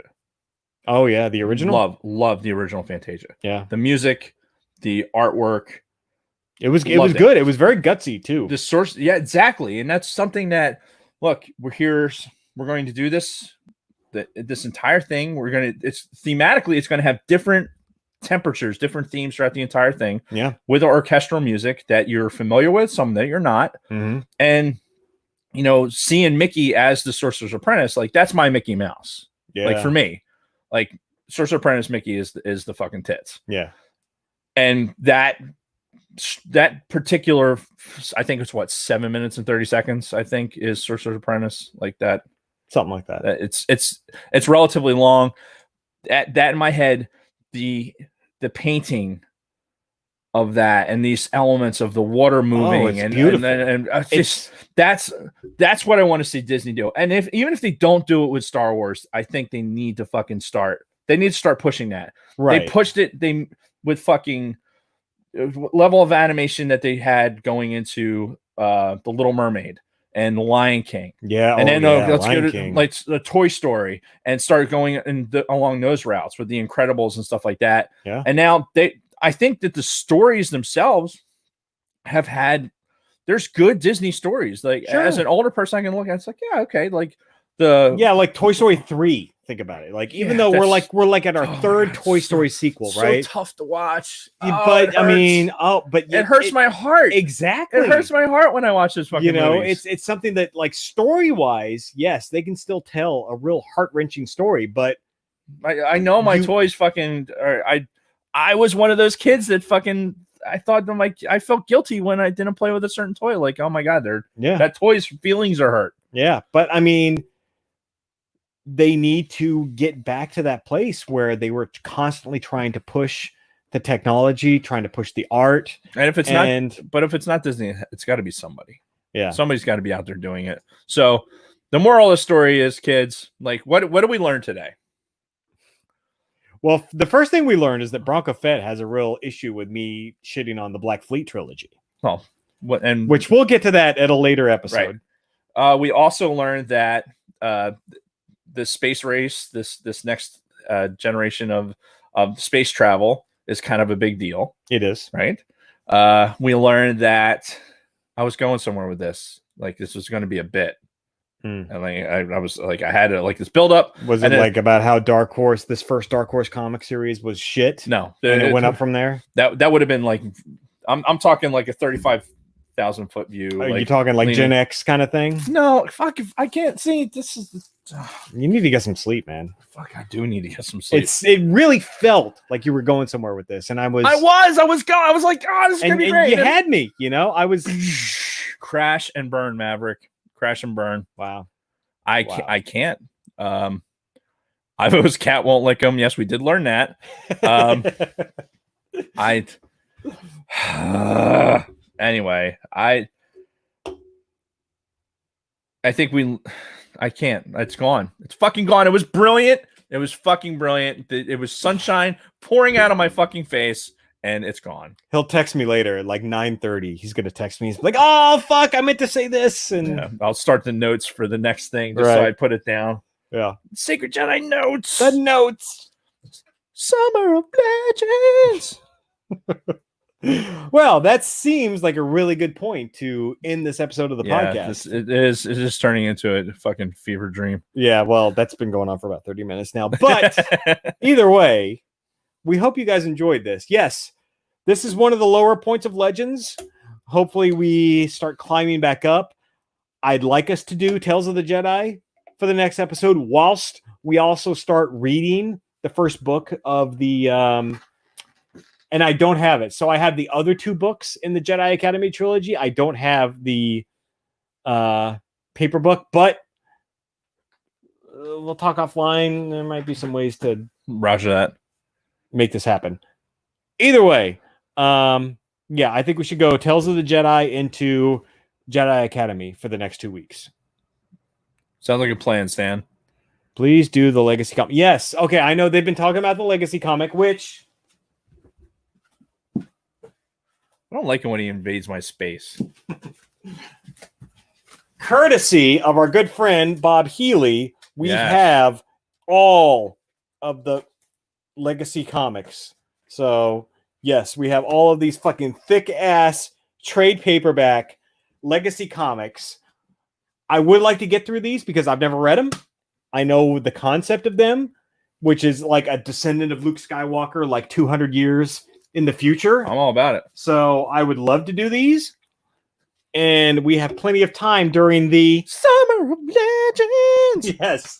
So now that the High Republic and all that shit has been pushed off, then perfect time to get through this stuff. But indeed, we would be remiss if we don't hit some of the big points. The New Jedi Order. Yes. Fate of the Jedi. Yes. Jedi Academy trilogy that we've talked about. Yes. I have a very soft spot for the Corellian trilogy. Right. Then we've got, going back to the Old Republic stuff, we've got the story of Revan. Right. We've got some of the other Old Republic stories that go along. Like our good friend Drew Karpyshyn, the writer, wrote a lot of those books. He wrote the Revan book. He wrote the Old Republic book. So the Lost Tribe of the Sith. Lost Tribe of the Sith. That's a great series. Which, ties into a lot of those later books because of the whole storyline with them. And conceptually, it gives us that ability to fucking know that we can go back in time. And a galaxy longer ago.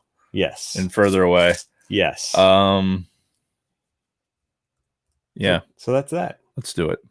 Let's end this. Let's end this. All right. Well, end this. The problem with having a clunker of Star Wars content is we start filling it with other shit, I know. and that could go on forever. I mean, honestly, it could go on forever. Right. We could get off onto sidebar after sidebar, and our poor listeners that are playing the drinking game at home, they're shit. They're fucking done. Yeah. They're not licking their face. The cats aren't licking their faces anymore. Their pets are falling off. Yes. All right. Well, thank you everybody for joining us. All the audio listeners, and if you're only listening to us on audio, you're missing out on the YouTube feed, quite frankly. So YouTube/C/All Things Star Wars. Yes. Put it All Things Star Wars in the search bar, and you're going to find it. Yeah, we're there. Do that with everything. Yeah, see, that's the thing. We had fancy new business cards made up, right? That's the old one. Good job. Hold on. Yeah, there you go. All right. And it has all the addresses on it. But the reality is, like, if you go into Twitter or you go into fucking Instagram or anything YouTube, else, put in All Things Star Wars and keep searching until you find us. Yeah. There's a lot of fucking Star Wars content out there, and there's a lot of content creators for Star Wars. And you know what they're not doing? They're not fucking getting shit-faced. They're not dropping the F-bomb. Yep.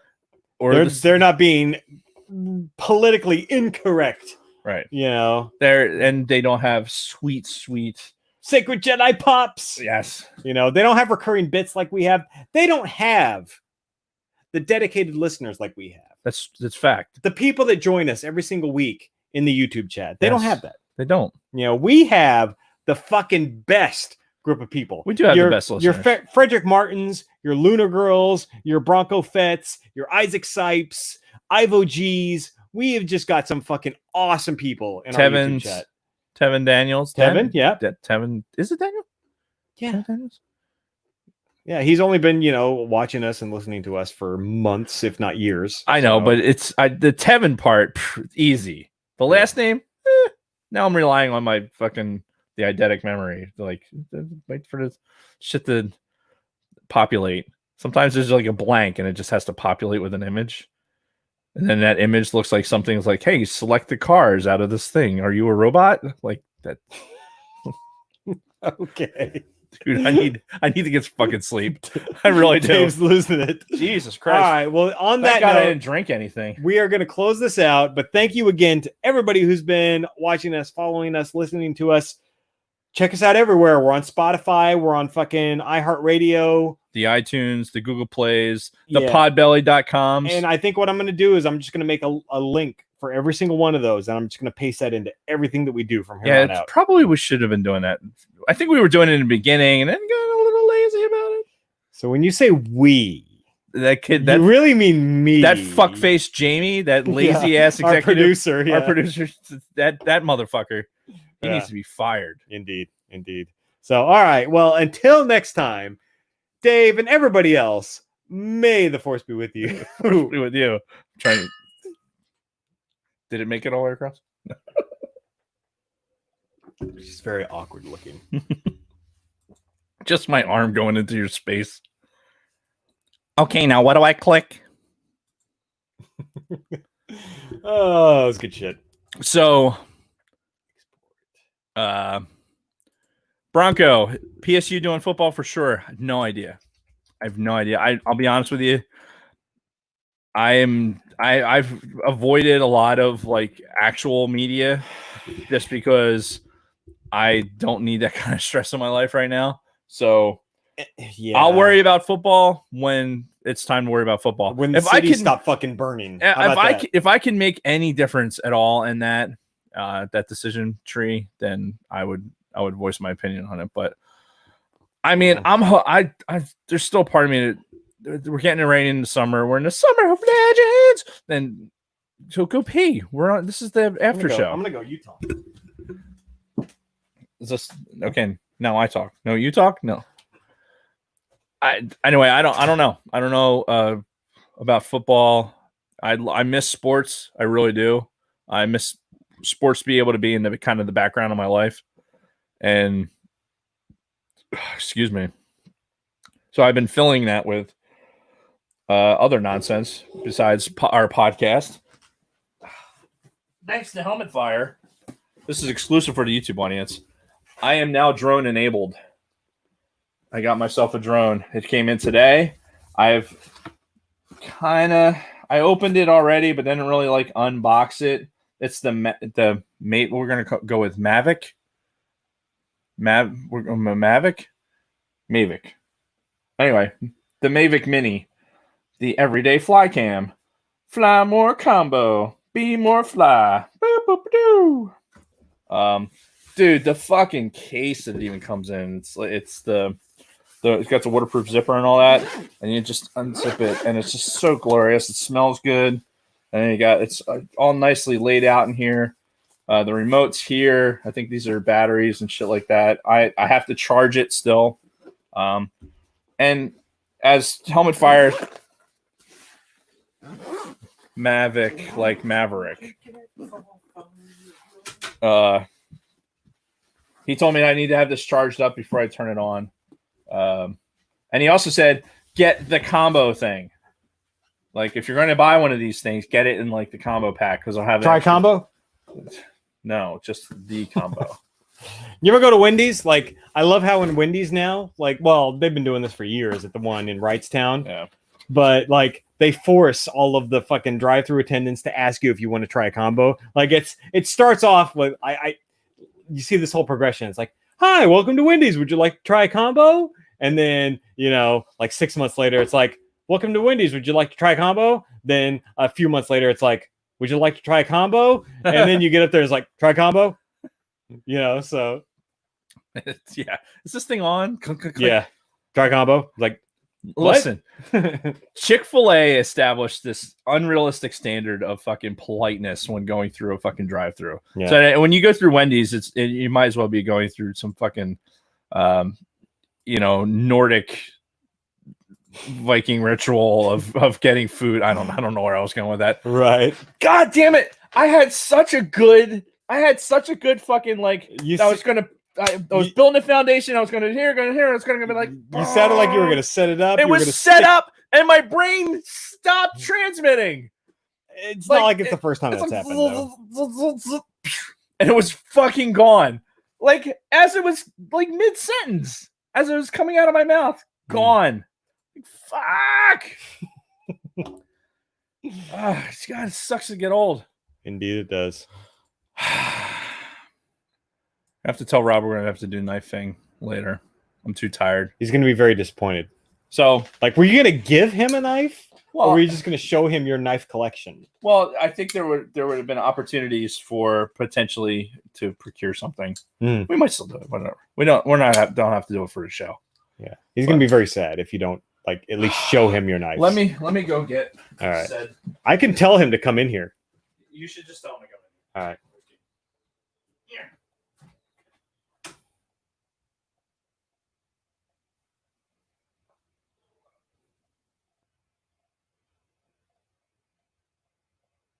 This is riveting, I know.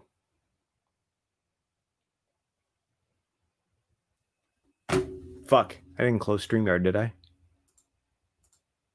Oh, no. Whew. Thought I accidentally closed the stream.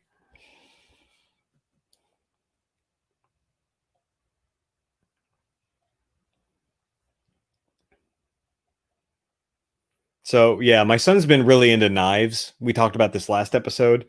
And he sent me this picture of a butterfly knife a couple of days ago. $15 on Amazon. So I didn't tell you. Rob sent me this text a few days ago. He's like, can you ask Dave if this is a good knife? It's a butterfly knife on Amazon, but it's like, again, $15. Butterfly knives. He's not. I don't know. Did I mention last week why he said he wants a knife? No. He's like, well, what if we have a home invasion? I need something to protect myself. I'm like, okay, fair enough. All right, I told him to come in here. Knives are not good for home invasions. Well, naturally, but again, I'm not going to tell him no. There's a lot of knives in that fucking container. We're still on? Yeah, we are. So, I'm going to do... I just have to get it set up. But I'm going to do that, 10-minute YouTube bit. Oh, yeah. You were going to still do the... Yeah. So, I got this little... Oh, there he is. Here he is. Hey. Talk about knives. He gets all excited. So... Yeah. No butterfly knife. What are you, crazy? Dave is now lecturing Rob on butterfly knives. Do you want to stab yourself? Maybe, but that's So there's a lot of knives in this case. That is a lot of knives. Hold on, I gotta go look at this. I'll be right back. So let's start from what I have in my pocket. Right. This is a new knife. Alright. Here's what's important to know about knives, right?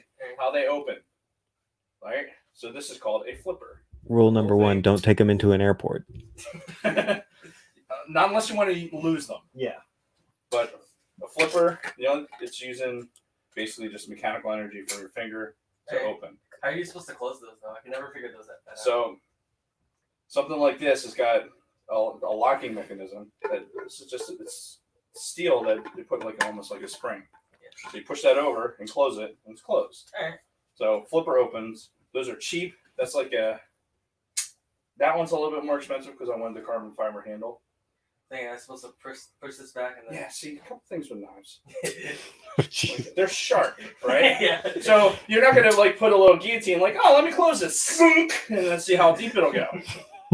A dull knife is a dangerous knife. So whenever I know you're this is opening riveting. or closing it, you want to make sure, like, all right, my finger's out of the way. Right? Don't do this number. It's not closing. Ah! Right. I think I have one when I try. I'm sure you have.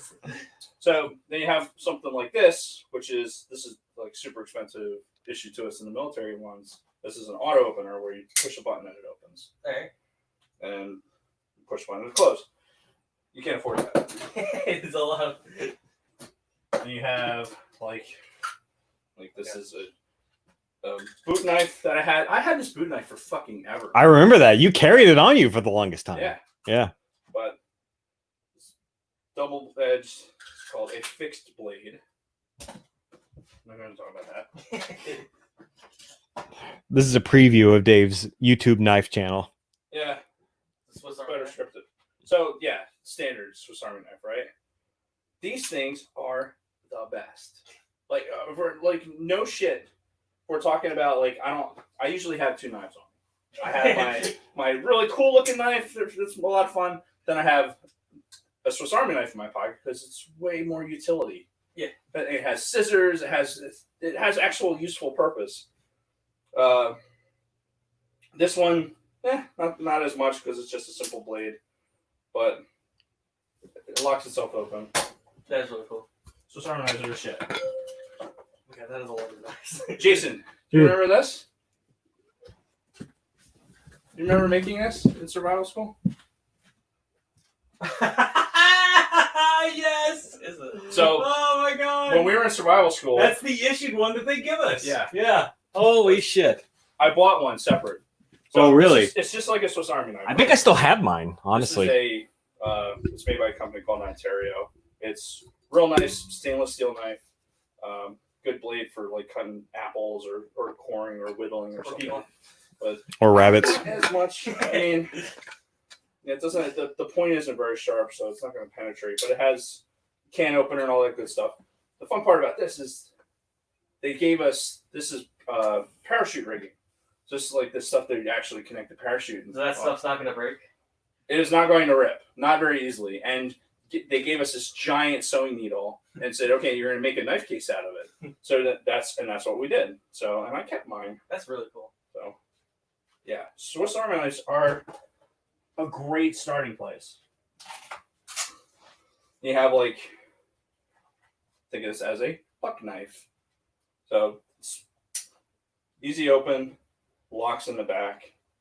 This also has a lot of utility.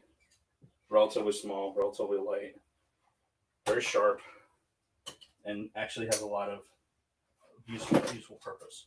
And we get to just ridiculous. How ridiculous are you talking? Oh my god.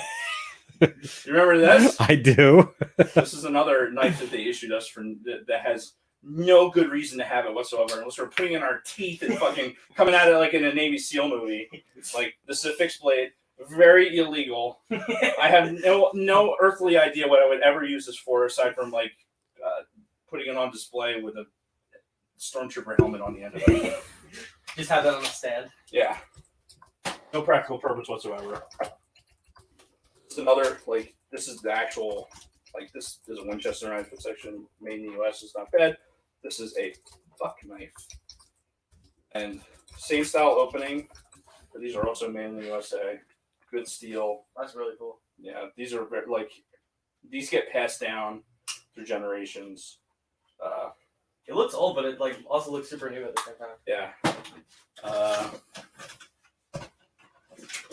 There's another fixed blade. This is more. This is more of a stabbing. This is like Come at her in a stabbing motion. What's nice about a knife like this is, especially because the scabbard it's in, I can put it on my pants if I'm wearing like gym shorts. And that doesn't easily come off. Like you won't accidentally fall out if you're. Well, I mean, I'm shaking the shit out of it. Yeah. You can actually tighten it down even more. That's really cool. Have an M16 bayonet. Oh, what? Yeah. Vietnam era M16 bayonet. That is really What? cool. Oh, that's heavy. And put it on the end of the gun and yeah! That's cool. I never thought a bayonet would be this heavy. And these are small compared to like, the thank you. I don't want to hurt you with that. Whenever you take a knife from somebody, all right, always say thank you. Do you know why? Why? That way I know that person has it. Like if I say thank you, then I was like, okay, I'm going to let go. This is going to fall into this person's foot because they're not paying attention. Like this is an acknowledgement that, okay, here's something sharp. I took it. Thank you. And I have it. And I'm hand it back. It's a little thing. Jason will also recognize this.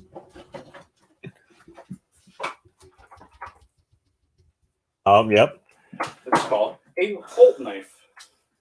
I feel like I should still have that somewhere.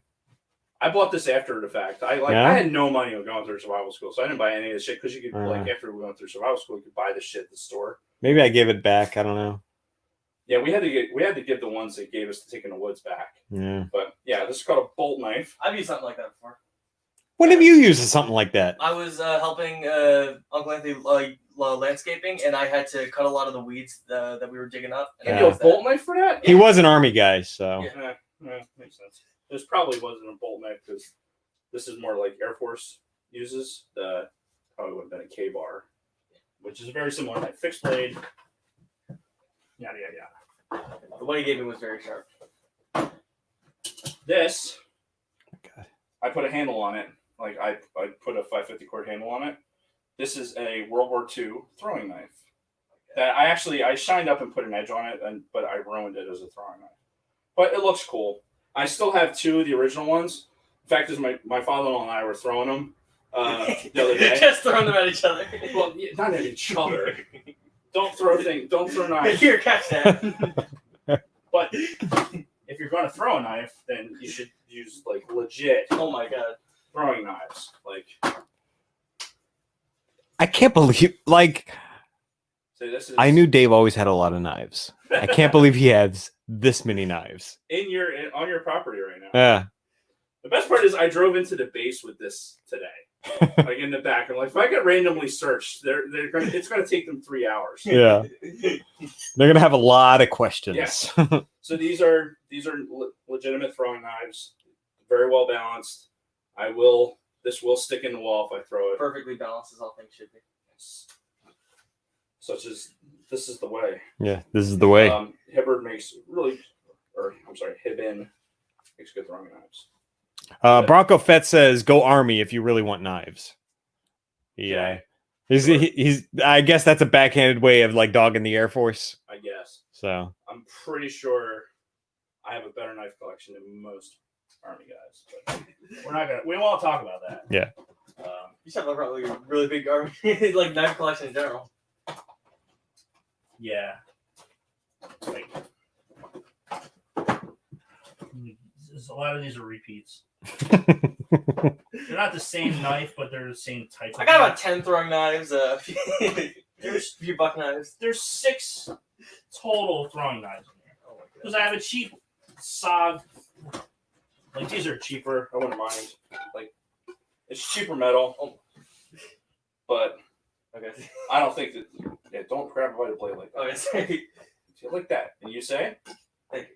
Yes. There you go. But yeah, these are throwing knives as well. God damn. Catch. No, I will not. Dodge. Yeah, exactly. If you can dodge a knife, then Yeah, you'll live to dodge another one. right. But yeah, I so the story that would come out in my upcoming podcast. But back in the day, remember when the phase hanger, the one phase dock was on the other side of the base, On the guard side, or are you talking the active side? on the active side, Mm-hmm.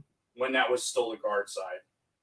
But anyway, there was an engine shop guy in there who had throwing knives, and I'm like, oh wow, this is really cool. I like these, and that's kind of started me on a throwing knife tangent. I'd already collected knives, but so this is an Opinel knife. This is a number 8. These guys, it's like surgical steel, and it's super simple. It opens, you pull it open, and then it locks. It's like a little barrel, Oh, that's really cool. and that's how it locks. And you like twist it to close it again? No, you twist it so that it's in the opening, and then close it, and then you can twist it again, and it'll lock. This knife, this is a really good knife. Balsa wood. Hey. Good job. It's balsa wood. I'm learning. Good. They're made in France, but it's a good knife. Those things are like less than $10. This is really light too. Yeah. How am I supposed to twist this? Or I think we're just not that strong. No, it's so see how there's like a notch.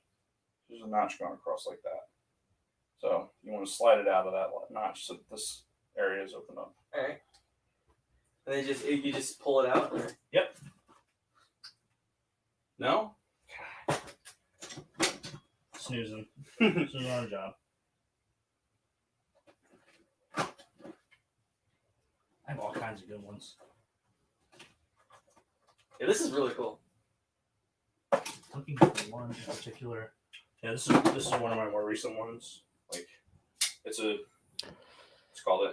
assisted open. This is Benchmade, which is my favorite burning knives, but these are like hundreds of dollars. God damn. But they open real nice, and unfortunately, this has gotten the shit beat out of it because we used the landscaping. Horrible idea. Yeah. My cue. I find it. Here's another flipper. Everybody's jealous that they're not getting to see the knives on the screen. How if I do it now, nobody will watch the YouTube thing. Yeah, Dave doesn't want to blow his load on this stream when he's going to do it on his own channel. This, thank you. This, I'm going to give to you to put in your pocket. All right. Don't use the toothpick. Don't ever use the toothpick. Is it just really bad, or Just it got the disease. Yeah. In the age of COVID, Yeah. don't use the toothpick on a fucking Swiss Army knife that's God knows how Yeah. how old that is and how many people have touched it. And honestly, so this knife is called the Executive, and it's a really good Swiss Army knife because it's small, right? Right. Extremely functional. It has scissors. I didn't realize Swiss Army knives had scissors. Oh yeah. That's really cool. Oh my god, so many Swiss Army knives, right? Scissors. It's got a nail file, which whatever. It's a file, but this, Ivo, I want to know what the fuck you mean by that. what's the- Sorry, Ivo said Jason did a better show than Dave for a second. Like, what does that mean? I don't know. This cat won't lick his face. This is like a Phillips head point on it. So it has like a file on it, little Phillips head. Right? So is it like double edged or? No, it's not sharp at all. I mean, it's pointy. Keep poking at yourself, it'll do so. But you can use the file for like nails or like a little piece of metal that's like getting at you, right? But scissors are a big thing on that side. And on this side, you have Swiss Army knife blade. These are surgical steel. This is dirty as hell. Clean it. Don't cut yourself. But yeah, so piece of surgical steel. It's going to be sharp if you go to cut something like this. It's not going to bend back on you. Like, so how would you like easily close that blade, or do you just like press it back? Okay. it just closes. There's nothing mechanical to fail on this. Right. Like it's It has a locking mechanism that'll keep it open, but you just put a little bit of pressure on it and it'll close. That's really cool. So this has a knife blade on it. Then it has this is sharp as shit. Oh my god. This thing will do more damage to you than the damn knife blade will. Is that like? This is a orange peeler. Jesus Christ. That's an orange peeler. Yes. We're gonna hear Rob screaming in the middle of the night What? because he cut himself So on this knife that Dave gave him. So this is it's an orange peeler. That way today we'll know that it works. Yeah, exactly. Don't peel oranges.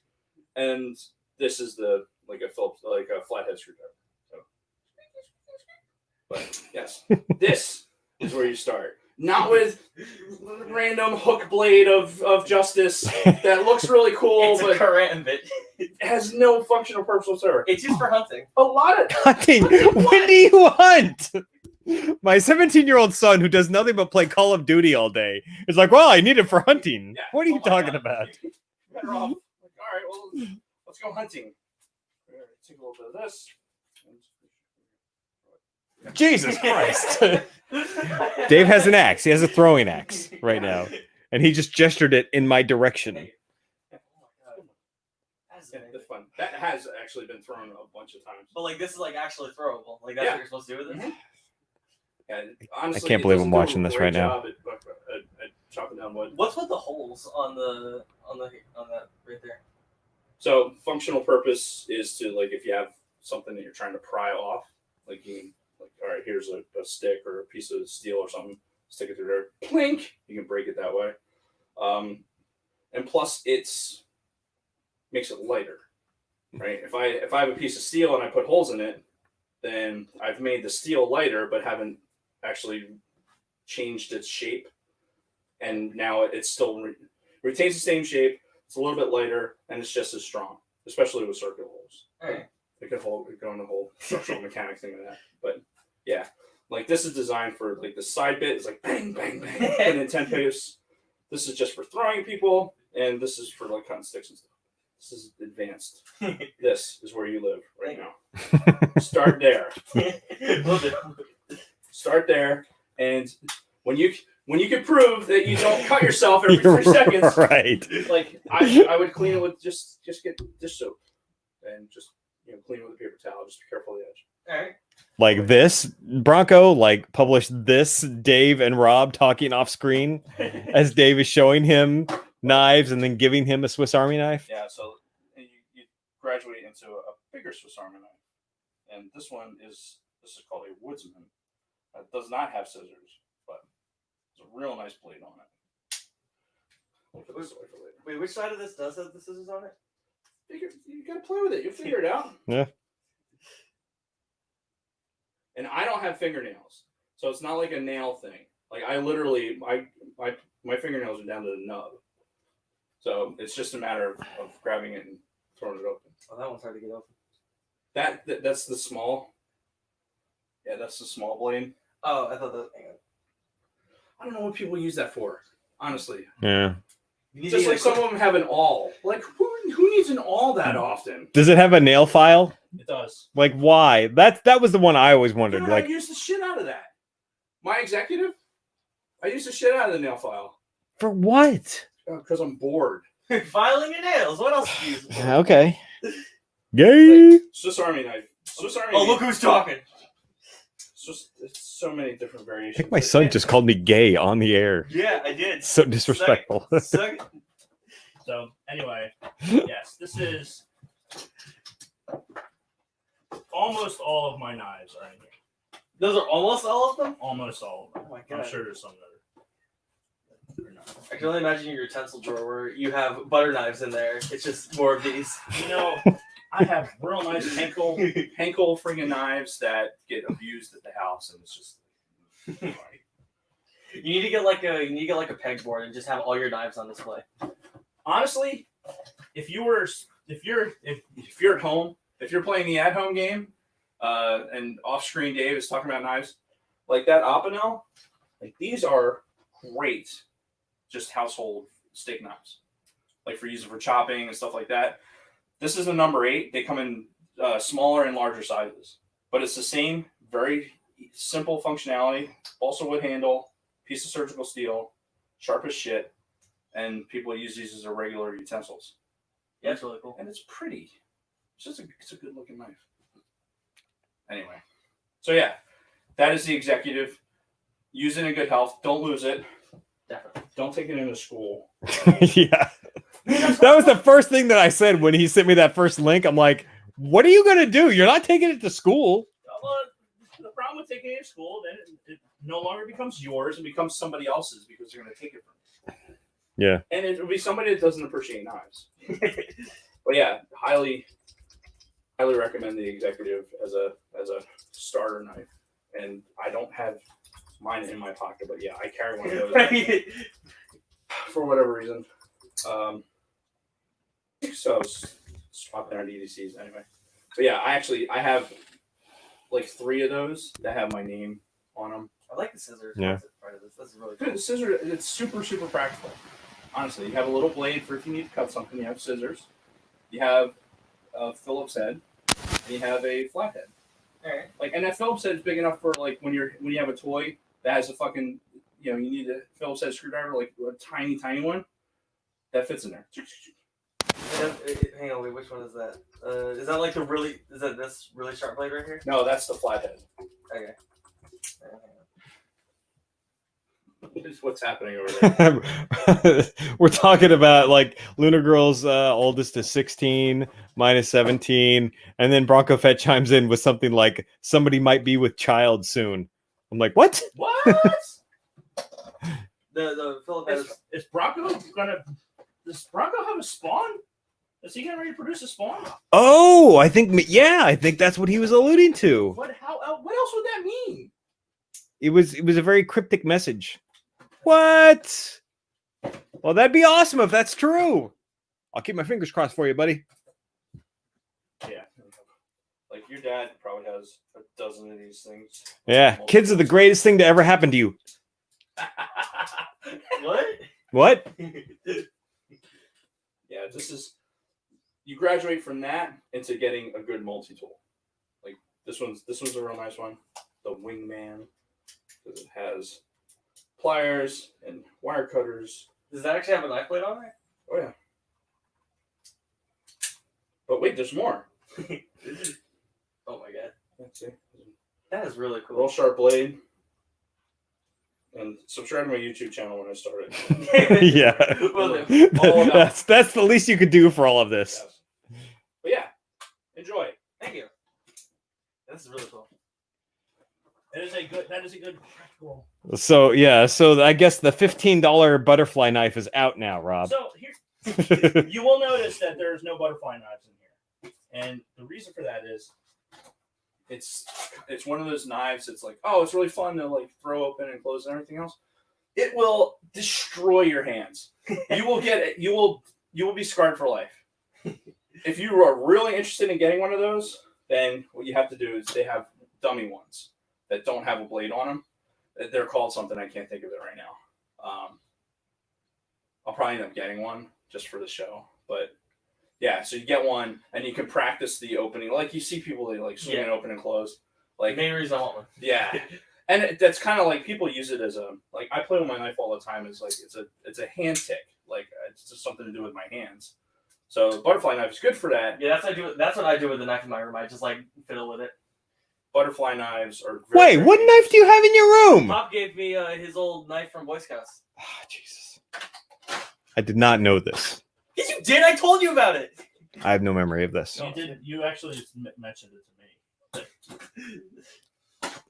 See, Dave listens. Yeah. Well, I'm also not inebriated. Neither am I. Are people still logged in? Apparently. Yeah, we're still live. We still got a handful of people watching, so. This was a fun one too.